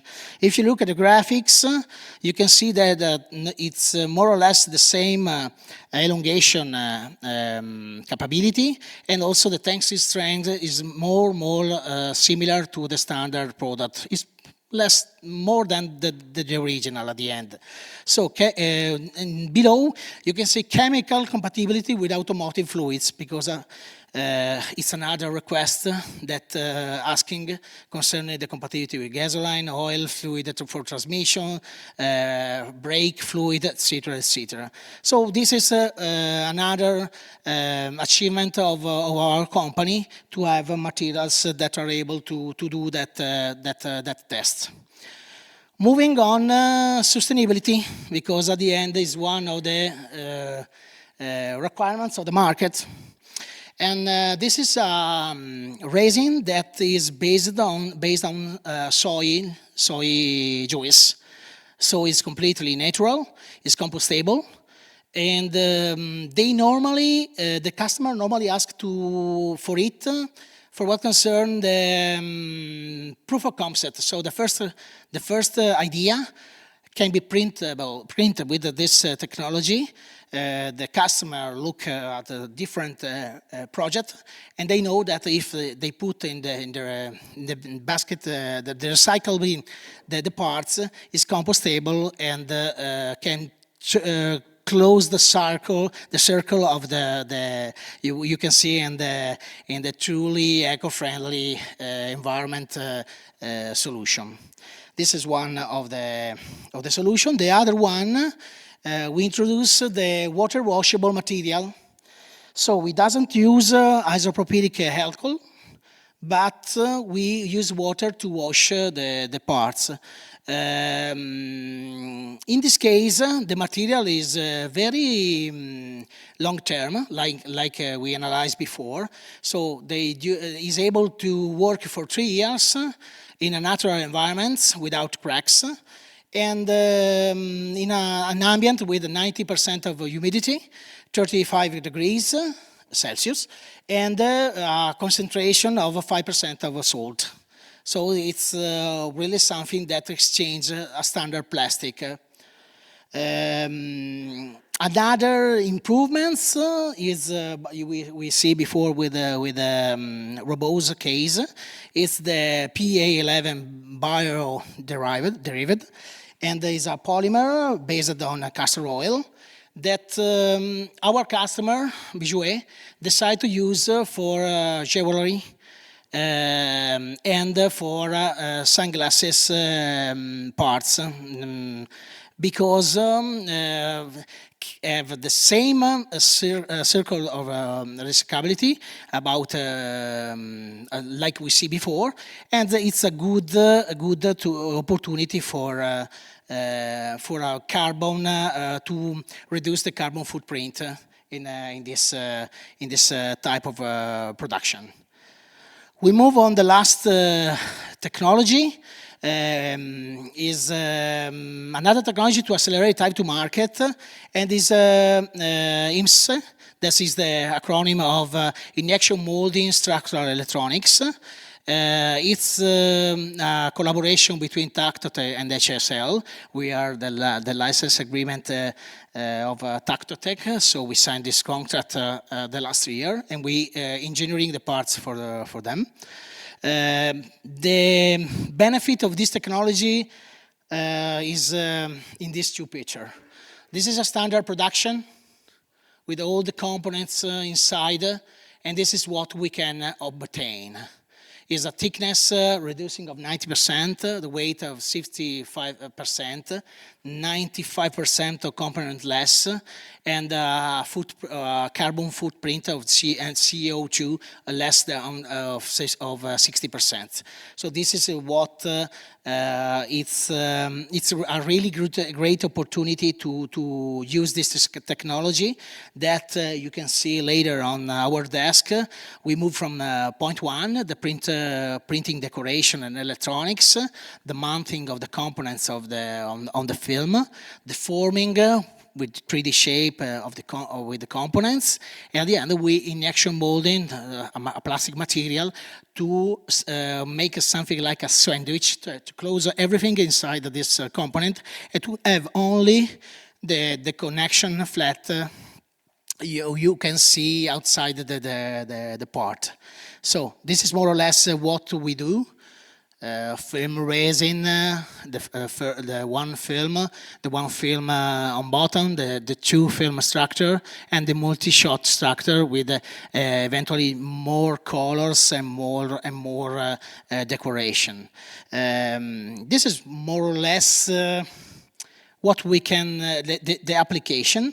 So it's door trim in interior, light guides, light lines, door trim, instrument panel, surface illumination, outside, the gate, the tail, the grill, and everything needs to be illuminated in the car, and not only in the car, because, for example, we are working also on idea for oven, washing machine, and a dishing machine with this technology. So this is the key benefit, the summary of the key benefit of this technology. Reduce the complexity, increase the flexibility. Lead time reduce more or less 60%. And a saving of money for sure, and also a reduced level of CO2 and the emission that LCA regulation tools and production for small quantities. That's all.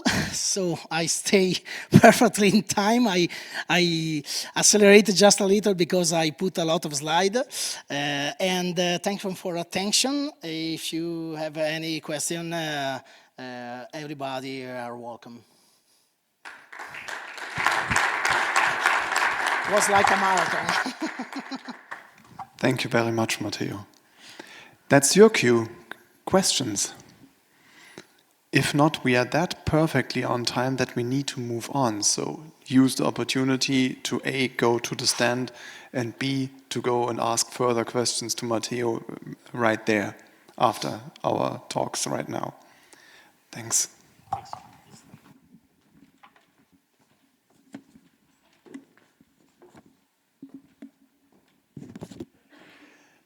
We now change again our perspective. We go back to the OEMs, to the system manufacturers, or people working with, let's say, prototype systems. Our next talk comes from Saarnthein in Saarntal, Südtirol, and will be given by Philipp Schneider. Philipp Schneider represents company Scavo or Metall Concept.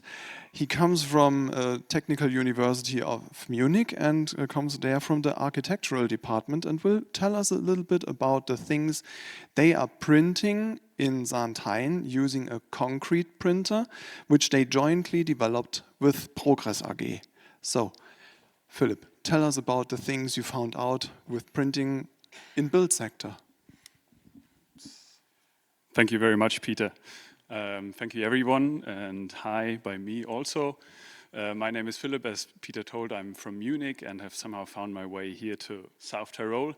And I will take you out of the industries we've been talking about until now into the construction sector, where things are a bit larger scale, where you deal with different personalities and also different rates of productivity. This is also how I will enter this talk. As you can see here, us architects, engineers, builders are somewhat lagging behind in comparison to all of the other presenters' industries. So our productivity has not substantially changed since the 1990s. You might have experienced it yourself when wanting to renovate a bath or even your house. Things might become a bit frustrating there. So what do people from the industry actually think could make this a bit better? 3 things I picked out here: greater investment in automation, increased focus on off-site construction, and upskilling the workforce. Those are 3 areas that we at Scavo 3D want to hit on with our 3D printing technology that is called selective paste intrusion. As Peter said, this is a technology developed between Progress Group, Scavo 3D, and Technical University of Munich. And Scavo 3D is the developer of the printhead for the cement paste. This is our printer. We have a relatively large print bed compared to other technologies, because also the sizes of the parts that we produce are substantially bigger. We have 16 cubic meters of available print space in 4 meters X direction, 2.5 meters Y direction, and 1.6 meters in the Z direction. Selective paste intrusion consists of fairly standard materials. We want to go as low tech as possible with our materials. So we have a particle bed of loose aggregate between 0 and 3 millimeters, in which we print by the Scavo 3D developed printhead a liquid cement paste that is also fairly industry standard. So we use conventional Portland cements that are liquefied by superplasticizers. And this we repeat until in the end we have a complete geometry. So the surrounding aggregate while printing actually serves as the formwork that you would usually have when casting concrete. We also test our materials, obviously. This is done at the Center for Building Materials at Technical University of Munich. And what we end up with can be lightweight concrete with strength comparable to standardized lightweight concrete. So we have 27 megapascals at a density of 1,300 kilograms per cubic meter approximately. But we can also go with a more heavyweight aggregate to normal concrete or even scratching on the boundary of high strength concrete. So with the standard aggregate, we achieve strength at the moment of 60 megapascal, depending on the definition of high-strength concrete. This is comparable to a C60-75 concrete in the building industry. Now, what do we do with this technology? Like the Chinese, they have the terracotta army. We have our lightweight army of bulls on the one side, but of course it's not all that we can do. Actually, what we're currently working on is producing a low entrance barrier solution to implement this selective paste intrusion methodology into the construction sector that is conventionally more hesitant to new technologies, because the people there, they might not know, or the builders on site, they might not know what SPI actually is. So we need to create something that they can relate to and also realize on site that is fairly intuitive. This is a project we're working on with different partners from Germany, but also Denmark. So it's a kind of international project is what it has become. And where does this originate from? Scavo was before concerning itself with the building of metal staircases and try to find a way to automate the production of concrete staircases. So in the beginning, Scavo tried to CNC mill EPS blocks into single formwork segments that were then assembled at the factory to 3 to 6 steps, brought on site. We put a reinforcement in the formwork, and finally we cast it out with conventional concrete. So in the end, while you produce the formwork digitally, you end up with a conventional and standardized concrete staircase. And now the aim of our project is to bring this methodology from Scavo to Scavo 3D, so from CNC milling to actual 3D concrete printing. And I want to show you some examples. So this would be the way it was conventionally done. And now moving on to the 3D printing methodology, I'd like to show you first 2 hybrid examples where we use concrete as lost formwork. For example, here, this was the first project that we did in 2022, which is a staircase that relies on a central concrete beam where the formwork was 3D printed. You can see some tryouts here that we did up in the Sarantino Valley before actually delivering the staircase to the client. So we printed those formwork blocks that actually occupied the whole printer in 2 print runs for the whole staircase, and then we simply inserted metal steps into the already printed holes in here that had a counter support on the other side of the formwork. So this is what I mean by hybrid. We combine a very conventional methodology of casting concrete with the freedom we have by the new printing methodology. On site, it looked like this. Actually, it was a very fast process to assemble. This shows how relevant this is, given the lack in productivity. The elements came on site where the steps were inserted, then where they were stacked upon each other, finally cast out with concrete, and you end up with the staircase that in the end looked like this. And also one very viable feature is that it is completely connected from the walls, the surrounding walls, so there's no sound transmission between the staircase and the house, which is a very crucial factor in producing staircases. Some more detailed shots of the staircase. And now moving on to a project that is currently under realization in Switzerland, where we've constructed a spiral staircase.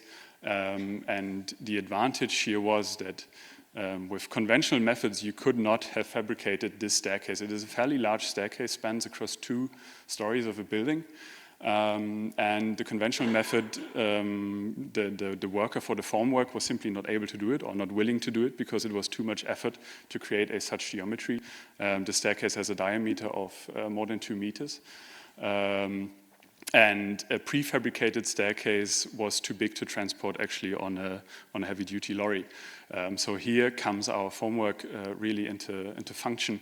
And on-site, the builders were intuitively able to assemble this formwork until it formed the first spiral of this staircase that was achieved in approximately 1.5 days, and the other one subsequently. And how this works is after assembling the formwork, you put reinforcement into the staircase, and finally it is cast out, as was the case with the previous staircases. I'd quickly like to show a video. So this was realized with Chanen AG, which is a building contractor in Switzerland. And just demonstrating you the process of assembling this on site. Here are a couple of images where we take advantage of the building crane that is available on site. And this is really where the technology shows its advantages in that you can print large elements. But also when you only have manual labor available, you can still print smaller elements, making use of the flexibility of the printer where you can input any geometry that you can design on the computer. And here we assemble the first part of the staircase. So with the help of only 2 to 3 workers, we were able to complete this staircase together with the crane. You can see how easily the things are balanced out before assembling, and eventually we ended up, the Swiss, they also build very accurately, so we only had 5 millimeters of discrepancy between the digital model and the actual on-site conditions. They are also very happy about what we were doing there. And here you can see the half-finished result before it has been cast out. We also printed the railing elements, so no need to come in with further brickwork. They were simply stuck on top of reinforcement bars. And here comes the second part of the staircase until finally it was finished and is currently being cast out. So now I'll jump to a next project. Before we saw hybrid construction methodologies. And now I want to show you an example where Scavo 3D worked together with the Technical University of Munich, more specifically the AMC, that is a research cluster for additive manufacturing and construction that is founded by the Deutsche Forschungsgemeinschaft. And here we really exceeded what is possible with lost formworks, because we printed a 5 by 2.5 meter spanning pedestrian bridge that is based on unreinforced masonry principles. So we have, like the Romans did with their bridges, we create a vaulted bridge, but now we have the possibility to integrate more functions than they were able to do back in the days. So we have those 21 3D segmented elements that are made by selective paste intrusion, custom steel supports that were also produced by a sister company of Scavo 3D. And then the interesting part is that we have tension ties that are below the bridge, so the straight or diagonal cables that you can see here, and a custom steel node that holds them together that is actually produced by welding additive welding by WAM, basically. And here you can see a close-up of those segments with the joints formed to the needs. And here we have the WAM node and another CNC mill node, just for security reasons, to have a backup in case the WAM node doesn't work.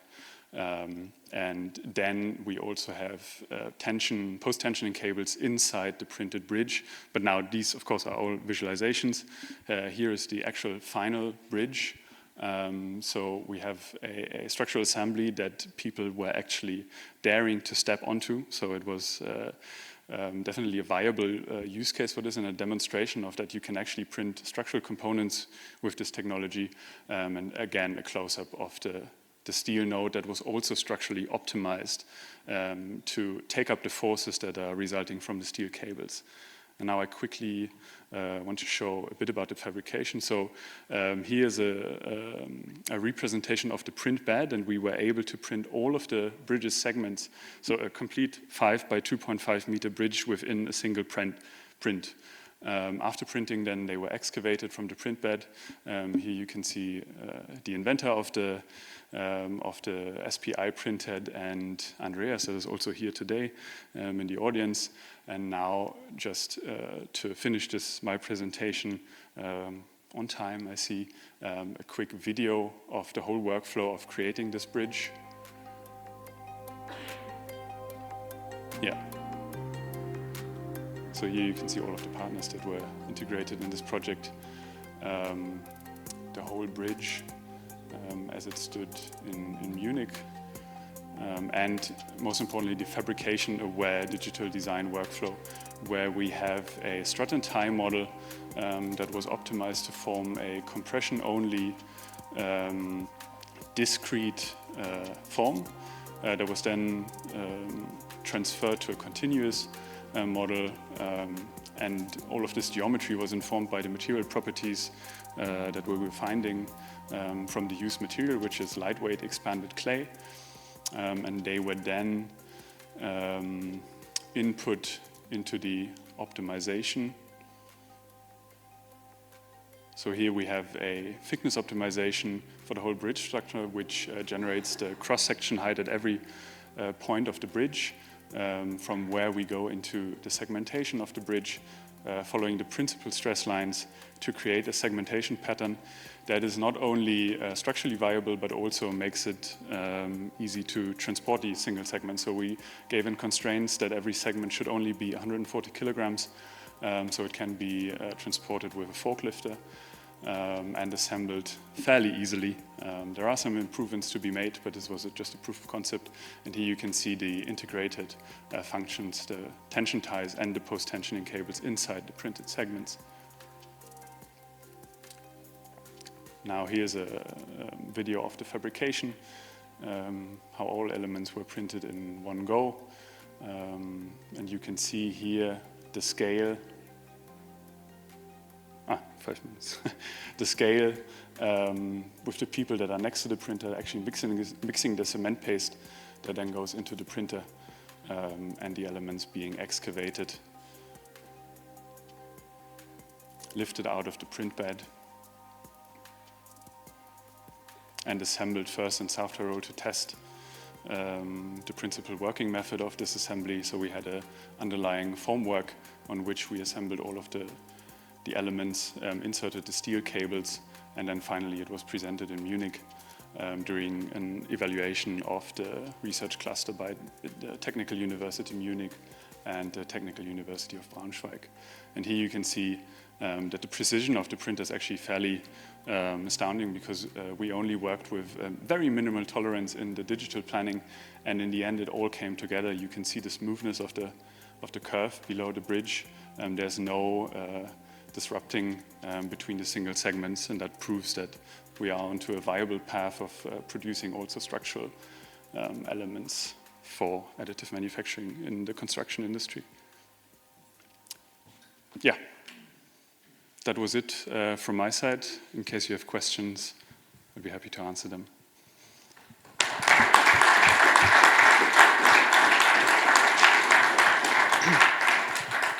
Thanks, Philip. This shows that excavating not only yields historical products, but also new ones. Any questions from the audience? I know it's quite a hard turn. Please, Matteo. Technical question. How much thick is the layer normally, and how much time you need to wait after you finish printing before to unpack it? So the layer thickness is 3 millimeters in height, which is also variable.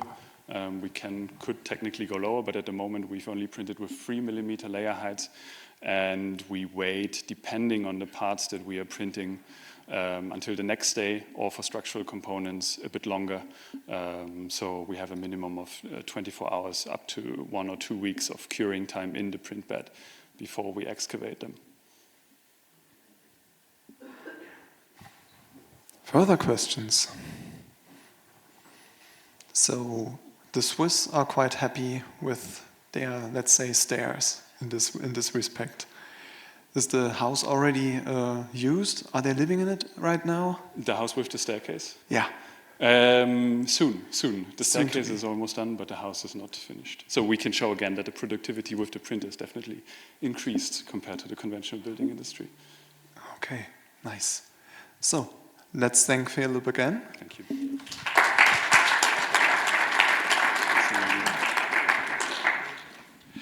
And we stick with anorganic materials or inorganic materials. In Brixen, there is a company called Durst AG, and they are producing 2D printers for large formats, printing on textile and on minute plastics in order to create packaging or advertisement material. But all the more, they now have their own startup called D3AM, which tries to use the technology they already use for 2D printing, now in the framework of 3D printing, but of technical ceramics. Today, their CPO, Stefan Walder, is here, and he would like to explain to us the journey they have taken some years ago, and at what point of this journey they are with the production of a new type of 3D printer from microparticle jetting. Please.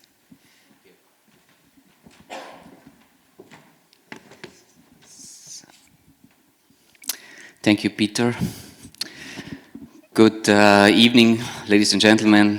Thank you, Peter and his team, for this event. Thank you to the speaker we had till now. Really impressive, hard to beat. I will give my best.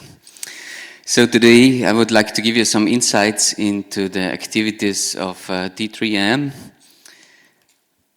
and the challenges of additive manufacturing of technical ceramics, and a promising solution we would like to offer to the market. First of all, where we are coming from, as Peter already said, D3AM is a corporate startup of Durst Group. Most of you may know Durst Group. It's a company based in Brixen, family owned, with about 1,000 employees, 400 in Brixen, and it's a leading manufacturing of digital printing systems. We are always speaking about inkjet printing. For those who doesn't know what's inkjet, inkjet is always based on a printhead where you can jet several drops per nozzle, more than 1,000 per second, and depending on the amount of printheads, you can of course print several graphics in the 2D printing segment. And Durst did it for more than 20 years and was disrupting several industry segments, always for the decorating. So giving color to several substrates, starting from graphics, advertisement, till tile printing, label, corrugated, and so on. A few years ago, we were thinking about using all our knowledge and bringing it to the third dimension, and we were founding a new company. It's called D3AM. We are offering system solutions for industrial additive manufacturing of high performance components out of technical ceramics, and we are a corporate startup of the group and have our base in the Durst Kraftwerk, so also in Brixen next to the headquarters. So let's start at the basic. What is advanced or technical ceramics? We are not speaking about plates or tiles. We are speaking about high performance materials. and technical ceramics is always used when the characteristics, the properties of polymers and metals are not sufficient. Most of you, so let's say in a daily life, technical ceramic is not that common. Most of you may know it from the dental area, zirconia, or for those driving sport cars, they will have it in their brake discs. It's out of silicon carbide.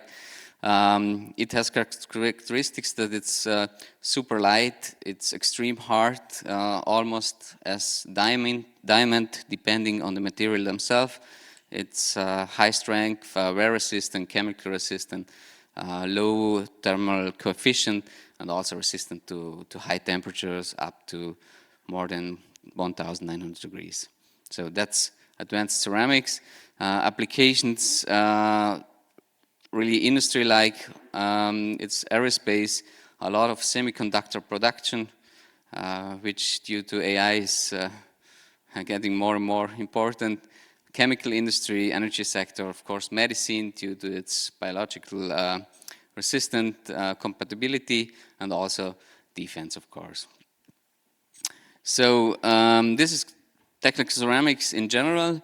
I would like to go into challenges in additive manufacturing of technical ceramics.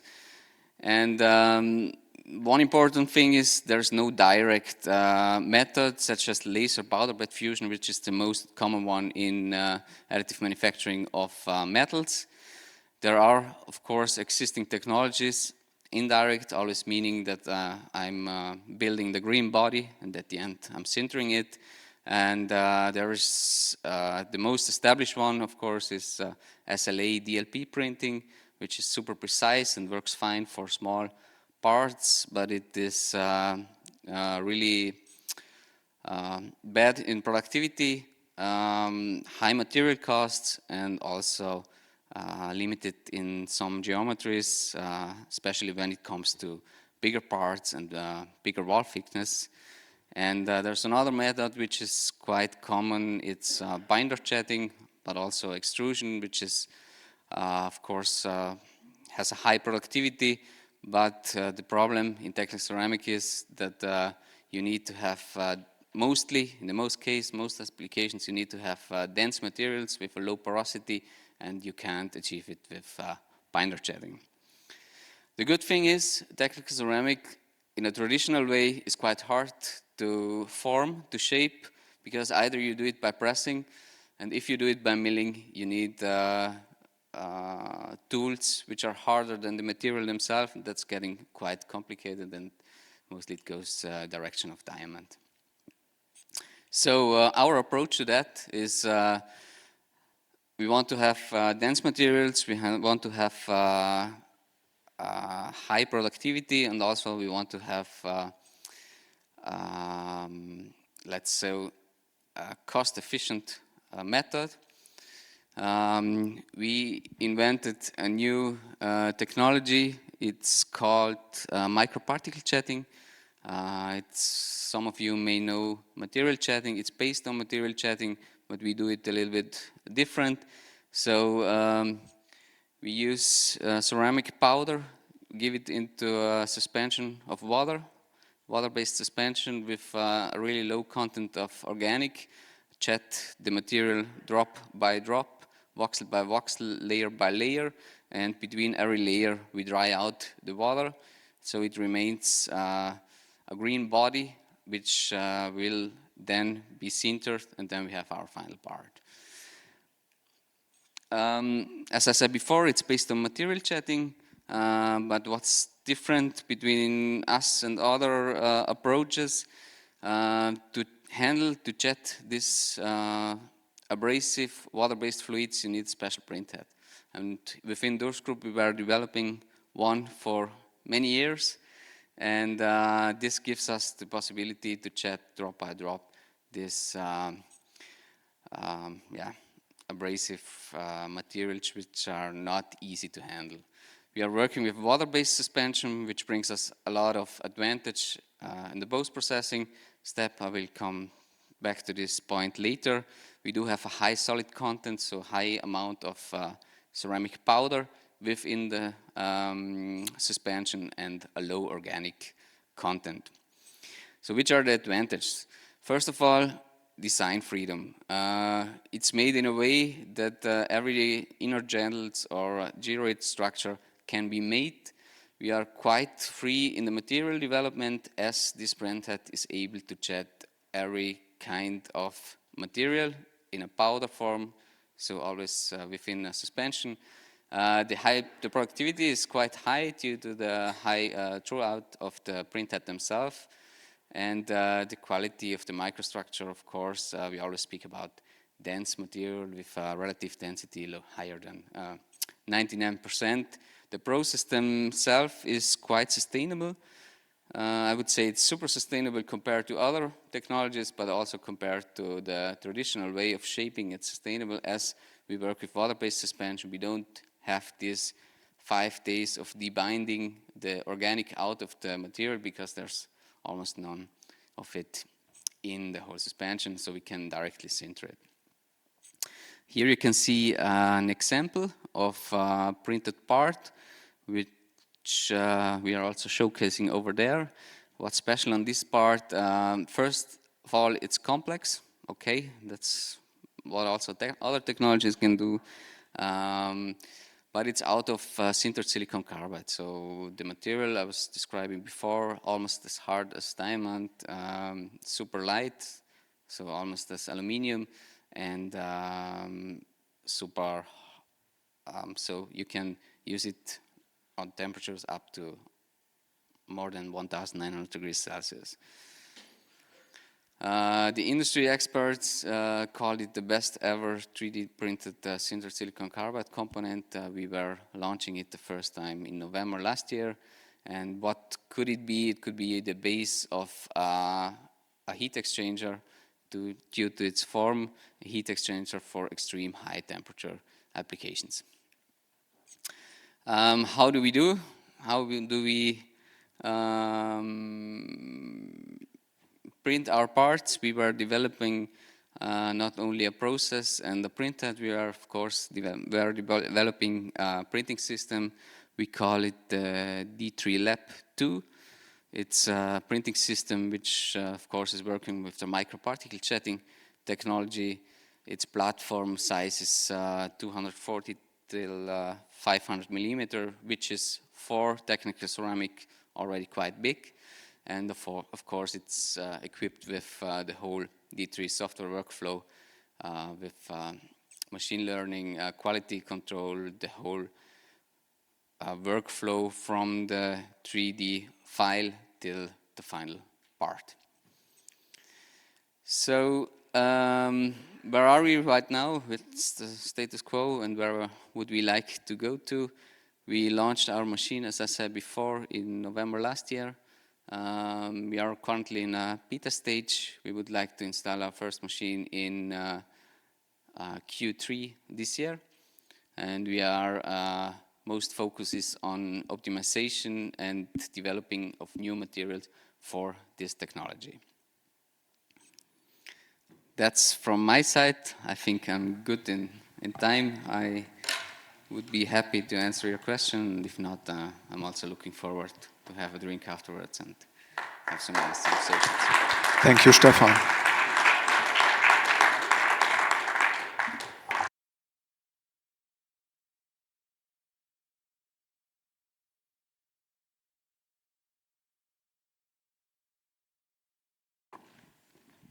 As in the first part, we take a look back at how to characterize those materials. In order to conclude this afternoon, we have invited Tech Eurolab from Campo Galliano, from which Fabrizio Rosi, its business development manager, hails. Fabrizio. He is a material scientist. He's working at least 10 years in accredited material laboratory operation in very different roles.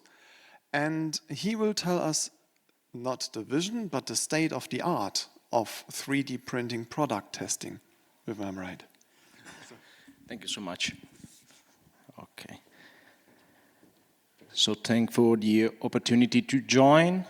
So Techpark is a private-owned testing company dealing with all the major industrial material, mainly metallic, composite, polymers. And our main focus is to fully offer a service of characterization both of the material, the final part, and talking about additive manufacturing, also of course the powder. We are 85 people with 3 plants, all based in Campo Galliano, Modena, and as you can see, we can deal with many kind of markets, mainly aerospace and defense and automotive, which of course are 2 of the main sector, coupled with biomedical dealing with additive. So when we talk about the additive manufacturing, we have also to consider that additive is a special production process, like welding. So it's very important to define the essential variables that are important to characterize a production process, both the material characterization and the conduction of use. This because there's a lot of variables to be considered when you have to fully characterize additive manufacturing materials. Anisotropy, for sure, we have seen a lot of application of additive with anisotropy. The load history of the materials, if the part has been treated with heat treatment or, for example, hipping.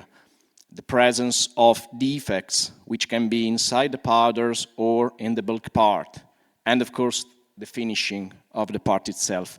But these are just few variables, there's many of them.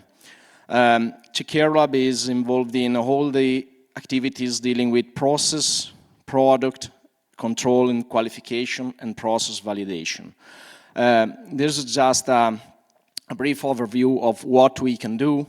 Let's say that we tend to divide into 3 main areas. So powder characterization, so let's say the fixed material, bulk material characterization, so all the tests dealing with the characterization of the printed material of the part and the inspection and validation of the part itself. So talking about the powder characterization, we can cover from the elemental characterization of the chemical, of the supplied powders, of course the distribution, so the granulometry of the powder, particle size distribution, and all the technological flowability and processability parameters of the powder, so flowability, density, and of course the morphology of the powder itself, which is very important for the ability for the machine to spread the powder on the building plate. So this is, for example, an excerpt from a report of morphology characterization of metallic powders with SEM, scanning electron microscope. And as you can see, one of the main requested analysis is the check for abnormal shape of powders, which can tend to create some problems when dealing with the printing process itself. Of course, when we talk about bulk material characterization, let's say that you can apply pretty much the same kind of technology for material testing, which are in use for standard subtractive material, let's say. So mechanical characterization, both static and dynamic, and of course both room temperature and high temperature. A lot of interest in fatigue characterization of additive manufacturing material, because there's a lot of study ongoing and a lot of things to be considered on to get the additive material perform like the material created by subtractive machining. So basically, this is just a brief overview. I'm just running because there's a lot of slides. But basically what you can do is just create Wöhler diagram, Goodman diagram, all the cyclic test string curve S and curve for standard characterization of material made in additive. And talking about the importance of parameters, the fatigue, for example, is very influenced by many different aspects like residual stresses, which are detrimental, for example, when you have to cut up the specimen from the building plate itself. The presence of surface porosity and internal porosity, of course, are all aspects that tend to create a detrimental effect on the fatigue life of the finish of the material, the bulk material. Of course, also the metallurgical inspection, the metallurgical characterization is important to have a complete overview of the part. One of the most requested analyses is void content estimation, which can be carry on with the inspection of 5 different spots on the metallographic sample. And this is, for example, a metallographic examination of the printing layer of a printed part. We have also 2 different approaches to fully characterize the part. So let's say, talking about the finished part, we have, of course, the characterization of the surface, which is quite important when you have to characterize additive manufactured parts, and of course also the NDT examination, which in most cases is X-ray inspection. We'll see later, there's one of the biggest part of the presentation, the importance of computed tomography inspection for additive parts. But I just want to highlight this kind of activity, which is the test engineering for environmental and functional performance of additive parts. So let's say that you have to fully characterize a component like an heat exchanger. In this case, of course, you have to be sure that the material has the right properties for your application. But what you can do is also characterize the thermodynamical performance of the heat exchanger itself. So we have a facility dealing with the creation of test rig dedicated to completely characterize the fully application of the component itself. This is just an example, for example, of biaxial fatigue load on this component or bars pressure test that can be run on this part. And of course, another quite important testing activity is the measurement of residual stresses on a component before and after the heat treatment, because it could be very detrimental on the final result, for example, of on a fatigue testing activities. Roughness analysis is one of the most requested analyses dealing with the characterization of upskin and downskin part of a finished printed part, so to deal with the orientation of the part itself during the printing process. And of course also the metrological inspection, which, for example, in this case, we have created a testing artifact to, let's say, prototype the main features that will be present on the final part. So print a test artifact that can be measured and then check the overall performance level of the printer before on this artifact and then of the final part itself. And of course, I'm starting to introduce the CT, which is, let's say, the big actor when you talk about how to characterize additive parts. You have also to deal with the concept of inner channels.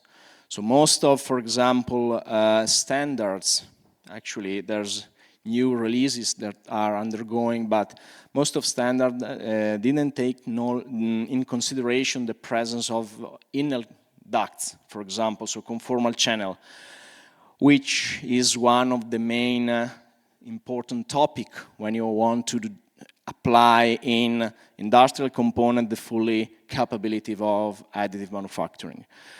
So this is one of the main reasons why at the very beginning, back in 2013, we decided to invest heavily on additive CT inspection, because it was the beginning of the application of additive manufacturing, a lot of interesting markets, like, for example, industrial application of conformal channel.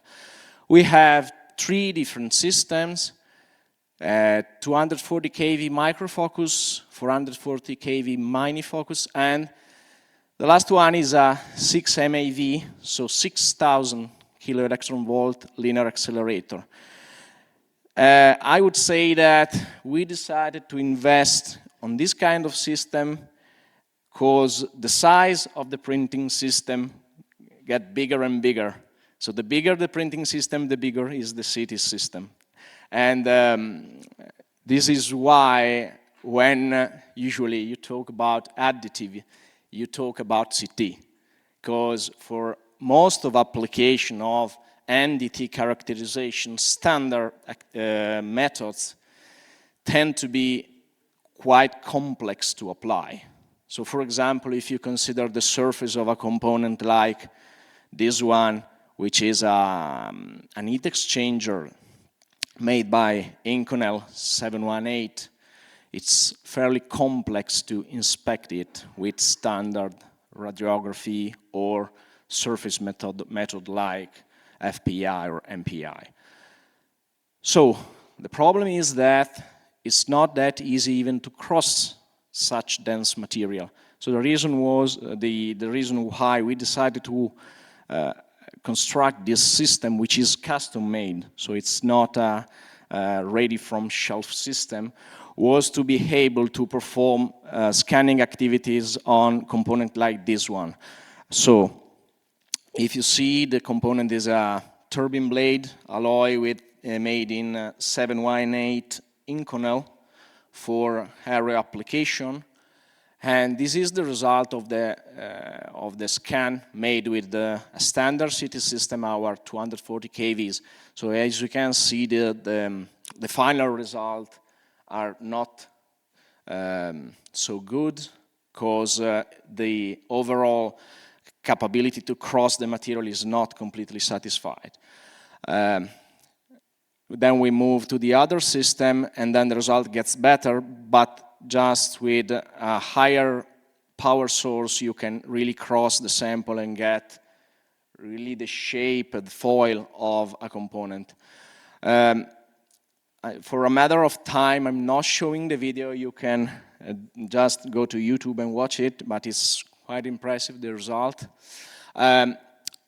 I don't want to spend a lot of words on CTs, because we already talked about it. But yet, basically, let's say that our system is a little bit different from that of Microtech. The component in this case is put in rotation along an axis, and then you have an industrial X-ray tube as a source and an X-flat panel detector to collect the images. So all the pictures are collected and then reconstructed in a final volume.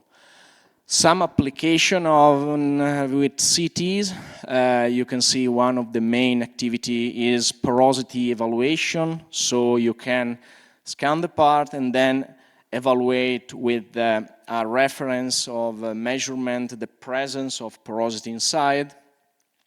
Wall thickness analysis is another quite common analysis for thick, not so thick part, so thin part, to get the overall information on the distribution of thickness compared to the mathematics.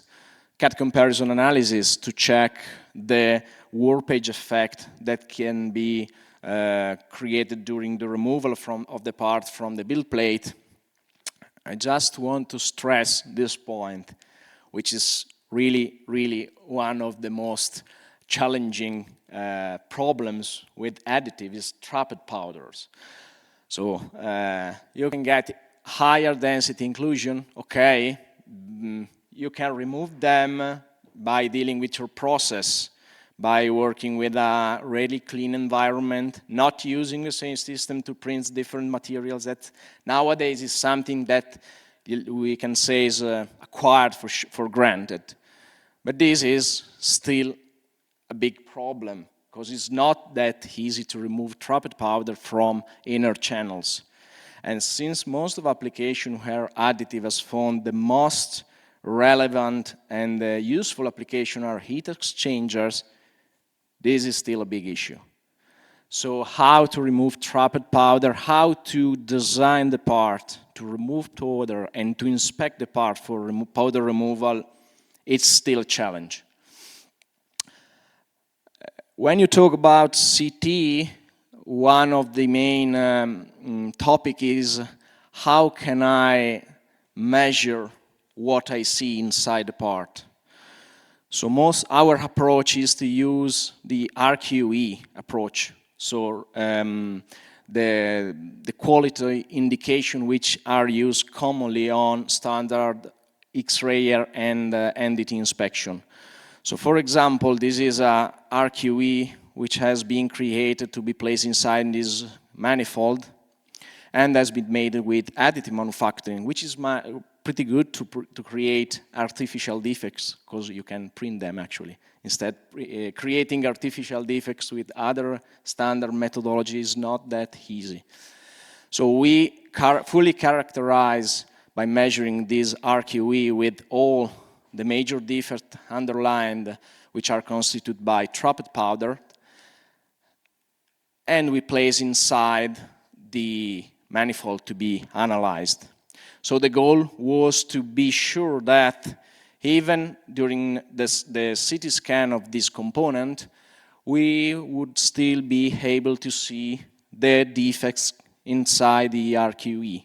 This is one approach to try to create a methodology to get references on defects you actually see on CT. And this is one of the most challenging, let's say, direction of research, industrial research, to get CT be qualified in critical sector like aerospace has a valid NDT inspection method. Because nowadays, just a few parts, production parts, have been qualified to be controlled by CT inspection. So, for example, X-ray inspection is still needed for a final validation and for the accreditation for a part to be used in flight activity. And as you can see, even with a 6 MAV system, it's not that easy to be confident to get the final and right dimension of the defect inside. So still, it's an ongoing process. The next frontier, back in 2022, we acquired a Trento company dealing with artificial intelligence because we decided to had, let's say, we started with this project to validate CT volumes with artificial intelligence. Because if you consider, this is just a brief overview of how an artificial intelligence works, but this is not so important. But I want to highlight this point. CT inspection is really a cool, I would like to describe in this way, technology, but the inspection process is really a pain. I'm not completing the phrase, because it's still very manual. So you rely on a lot of manual work to fully inspect with with this move scrolling the volume, the final parts. And this is doable when you have to deal with 10, 50 CT inspection. But when you start dealing with thousands of CT inspection of thousands of parts, could be very, very complex to deal with. So the reason why we decided to try to use AI was to create a first analysis of a scanning batch of components, and only after that get the human operator to validate the work of the AI. And this was one of the component we selected for the use case. So we had to perform a long training period of the AI itself. We have to validate with a 2 years time lifespan more than 350 images gathered from CT inspection. But at the final, we were able to get these results. So most of defects can be found, are only be found, 50% of defects are only be found by AI, and the other can be found both by AI and human. So this is really, really, let's say, a change of way to work with city inspection. So the application of AI could be really save tons of hours and a lot of money for company like us, and offshore for company like aerospace, in the aerospace sector, medical sector, etc. Some final remarks, very, very quickly. From our perspective, additive technologies are deemed special production processes, and each step requires the validation. So powder, bulk material, and the final component. You have carefully to select the variables, because if you start to perform a fully DOE characterization, the number of tests you have to carry on, which for us is good, but is not sustainable. So you have to carefully select which kind of variable are essential in your process. There's a regulatory framework which is developing fast. There's a lot of standards actually that can be read about additive, and also the NDT and the characterization technique need to evolve to sustain the evolution of additive. And last line is most important. All the stakeholders need to work together, because it's really complex to get a good final part without working from the very beginning, also with companies like us that have to characterize all the process along the production of the parts itself. Thank you very much.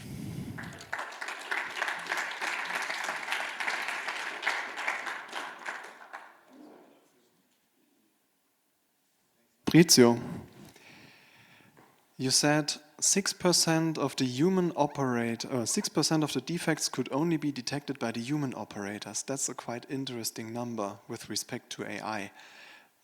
Were these defects unequivocally detected by different human operators, just to show that this is an objective result? Well, the training process has been carried on with, I think, 5 different human operators. Mm-hmm. So I'm not sure to use the right term, but let's say that it's quite easy for a human to select something that is labeled as defect, but maybe is not a defect, a complete real defect of the part. Let's say that the most impressive result is that parts like these are flying parts. So let's say that if the human operator can get only half of the final defects, and the parts are still flying, hopefully, it would be is a sign of the capability of the AI to detect more and more. I'm pretty sure that within few years, system like this one will be integrated in CT analysis suite, because it is not feasible to scale up CT inspection of very complex part, just leaving the final inspection to the human, because there is also a small percentage of defects that are labeled defect, but maybe are not defect at all. So AI could be game-changing from this point of view. Yeah. A professor of mine always said, flying is living with a defect. Maybe you help in diminishing for us. that. Thank you. Are there questions from the audience? Otherwise, you tomorrow yourself host an event on AM, that's right? Yeah, tomorrow we have this event with ESFR, so the synchrotron of Grenoble, which have been partnering with us for, let's say, bridge the need of industry to get access to higher source of imaging technology. So as you can see, we can reach up to 6 MeV, which is fairly enough for industrial application. But if you want to perform more deep research activity dealing with computer tomography and imaging technique, SFR could be a very valuable partner because they can do amazing stuff. Just to give you a brief example, they are able to perform live CT of an event, for example, a purging of a battery, and see the diffusion of gases from the battery being purged live during performing a CT inspection. So this is something unique that is not that easy to find. So tomorrow we'll host this event, and we will have people from Grenoble talking about the possibility that synchrotron, which is paid from every European citizen, so everybody can access it basically. So. Then thanks for being here today, and best of luck for tomorrow. Thanks.